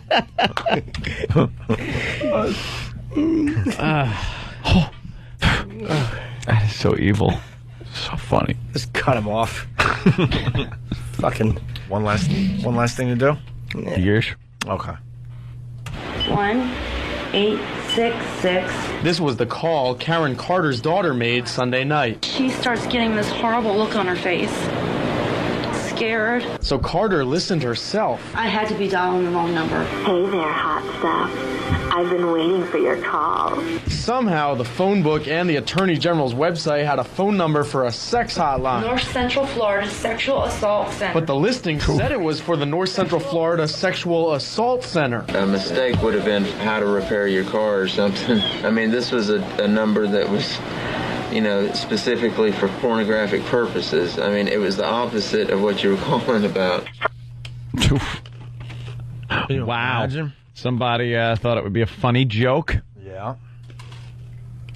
And apparently, it wasn't. From my understanding, that operation has been shut down for about 4 to 5 months now. Again, it's been very unfortunate that they were the type of business to purchase that number. So how does it take so long to realize the mistake? That's something we're looking into to find out what the delay was. Again, it's a new administration, so we've been methodically going through our website. The number was taken off the website after WCJB contacted the Attorney General's office. And I'm getting the sex. But dialing still leads girls like Karen Carter's daughter to a sex hotline. And I convinced my daughter that this phone call was going to help her.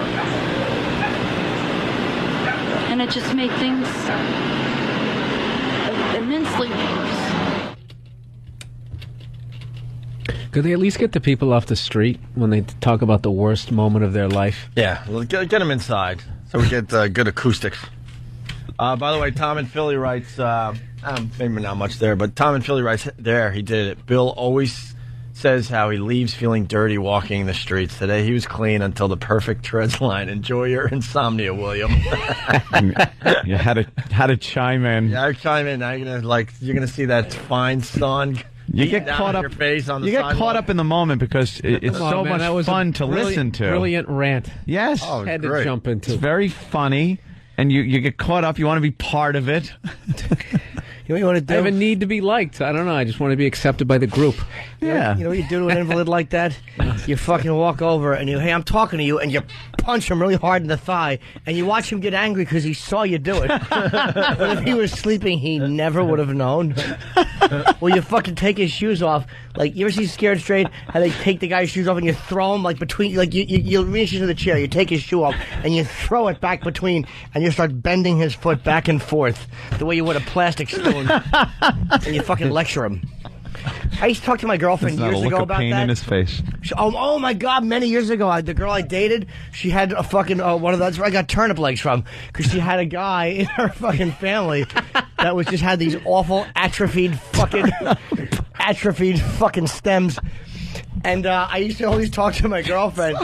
I said, I think it might have been a woman, actually. I said, I want to fucking straighten her feet out on the chair.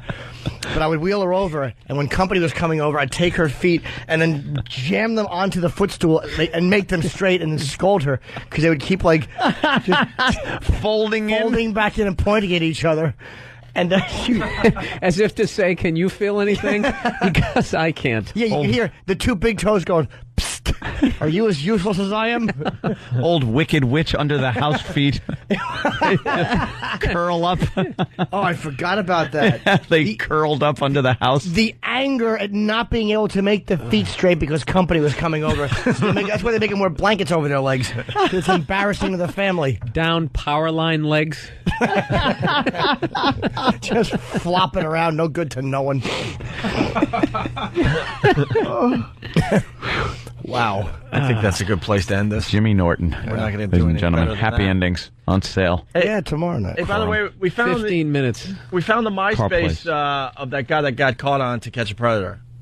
He's got a MySpace? And supposedly it has some great stuff on there, like... Is he a fan of the show? This is a quote from his MySpace. Just get a unicycle. It's the pedophile's Corvette. Now, who would say something Is like this that? real? This is really his MySpace account? Come on. No way. Come on. Wouldn't you, if you were busted, wouldn't you just clear all that out? Like, wouldn't you do a mass cleaning of your MySpace page? Wait, but there's a video of Jimmy. Is that a Jim Norton video? No. Right there.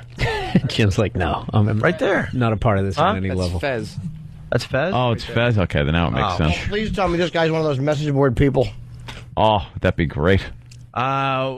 Who I'd like to meet? Matt Damon, Ron Bennington, Mike Rowe, Fez, Watley, Eastside Dave, Bill Burr. Oh, boy. Oh, jeez. Tom Cruise, Bruce Lee, Jason Kidd, Martin Scorsese, and James Gumb. Any women? No. Any pictures of that kid from I See Dead People? Is this where? Yeah, this is the kid. Haley Joel. Oh, that's him. Yeah, right? that's definitely him. Write down his name for me. Can you do that? And I'm gonna find out who he is. The needle tears a hole. The only thing that's real. What are you doing? Looking at his photos. Oh, okay. Oh, look at his photos. What's he got? Oh, What's he got here? Let's see. What's he got? Do I see a kid?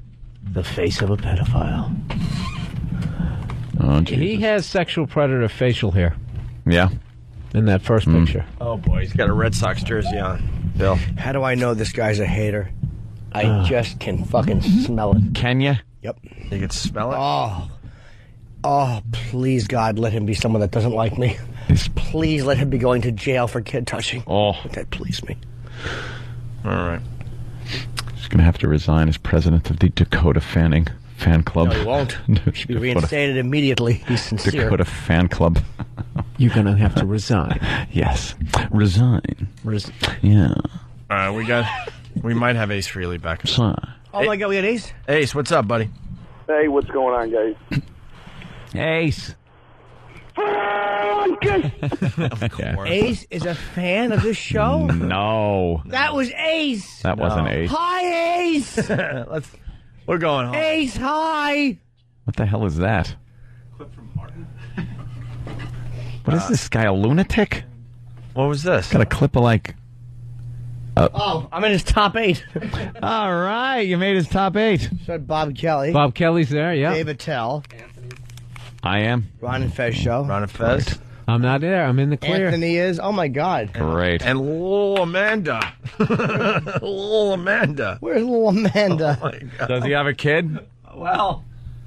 And I can't read that one. Amber Albert. No? Sorry. Okay. Yeah. Not that up to date on All right. that. Bill, you're going to be in Pittsburgh. Yes, I am. Great job today, by the way, buddy. August 12th. Thank you. August 12th, that weekend? That weekend, yeah. At the Improv in Yes, Pittsburgh? in Okay, Pittsburgh. Want to make sure. And BillBurr.com? Yep. BillBurr.com. Pedophiles are not welcomed. Oh, stop being such an An elitist. Why don't you tell me what's on BillBurr.com? Why don't you tell everybody what's on there? Well, I mean, I got some photos up there. Photos. Yeah, I got have a message board and message board. Yeah, you have to sign in. Sign in. I just wanted to know if like the internet was for sale or anything. For sale. Yeah, you're here for sex. Your website is for sex with young children. I guess I'm in a lot of trouble, aren't I? Yes, you are, but you're free to go. To the police, the 5 police that are going to grind their knees into your neck. Yeah, I know, I could just leave. You haven't seen the show, have you? Now comes the fun part. This is like the part where Alan Funt used to come out and say, smile, you're on candid camera. Except police officers thrust their knees into the back of your neck. And then you're taken away, embarrassing family, friends, losing your job. Happy? Have a brownie. Some lemonade. My favorite one was that doctor. Did you ever see the doctor? Oh, God, where he threw his beeper, his cell phone down. His sunglasses. He took them off of his head, and he just goes, God damn it. I'm in so much trouble now. You don't understand. He started crying. Yeah. What about, do you see the rabbi literally having a nervous breakdown, just going like, the only way to have your diaphragm move the way his was to be caught trying to fuck a child on camera. You can't breathe like that. It was. I've never seen it. And he's just like, he was so distraught. I almost felt bad for him because I kept forgetting that he was there to, I think pedophiles use like children's testicles, like those stress balls. Oh, just sort of hold them. Just kind of hold them. Yeah, that's all they're doing. Yeah, I have stress. You're here to relieve stress. Yeah, I have Captain Queen Strawberry. I just have a lot of stress, and I was just trying to relieve it. Relieve stress. Yeah, but that's it. I mean, I just want to make sure the person was okay. With young person's private areas. Yeah. Yeah. Okay. I guess I'm a bit. Have some lemonade and step outside. Or SWAT team will come down on your head like you just robbed a bank. Oh, pedophiles! All right. Let's wrap up. We got a movie to go to. You going, Jimmy? No, I'm going to go to therapy. All right. Therapy. I can't be missing therapy. A bunch of us are going to go see the Simpsons movie. I got to go to therapy. Is that one of those cartoons? A little cartoon action. A cartoon. I thought about OJ and Nicole. Oh, wow. Oh, those wacky Simpsons. White bitch. Let's go. All right. Later. Tomorrow. Hey, this is Bret Michaels of Poison, and you are listening to the one, the only magnificent, my pal, Little Jimmy Norton. I love Lil Jimmy. Opie and Anthony.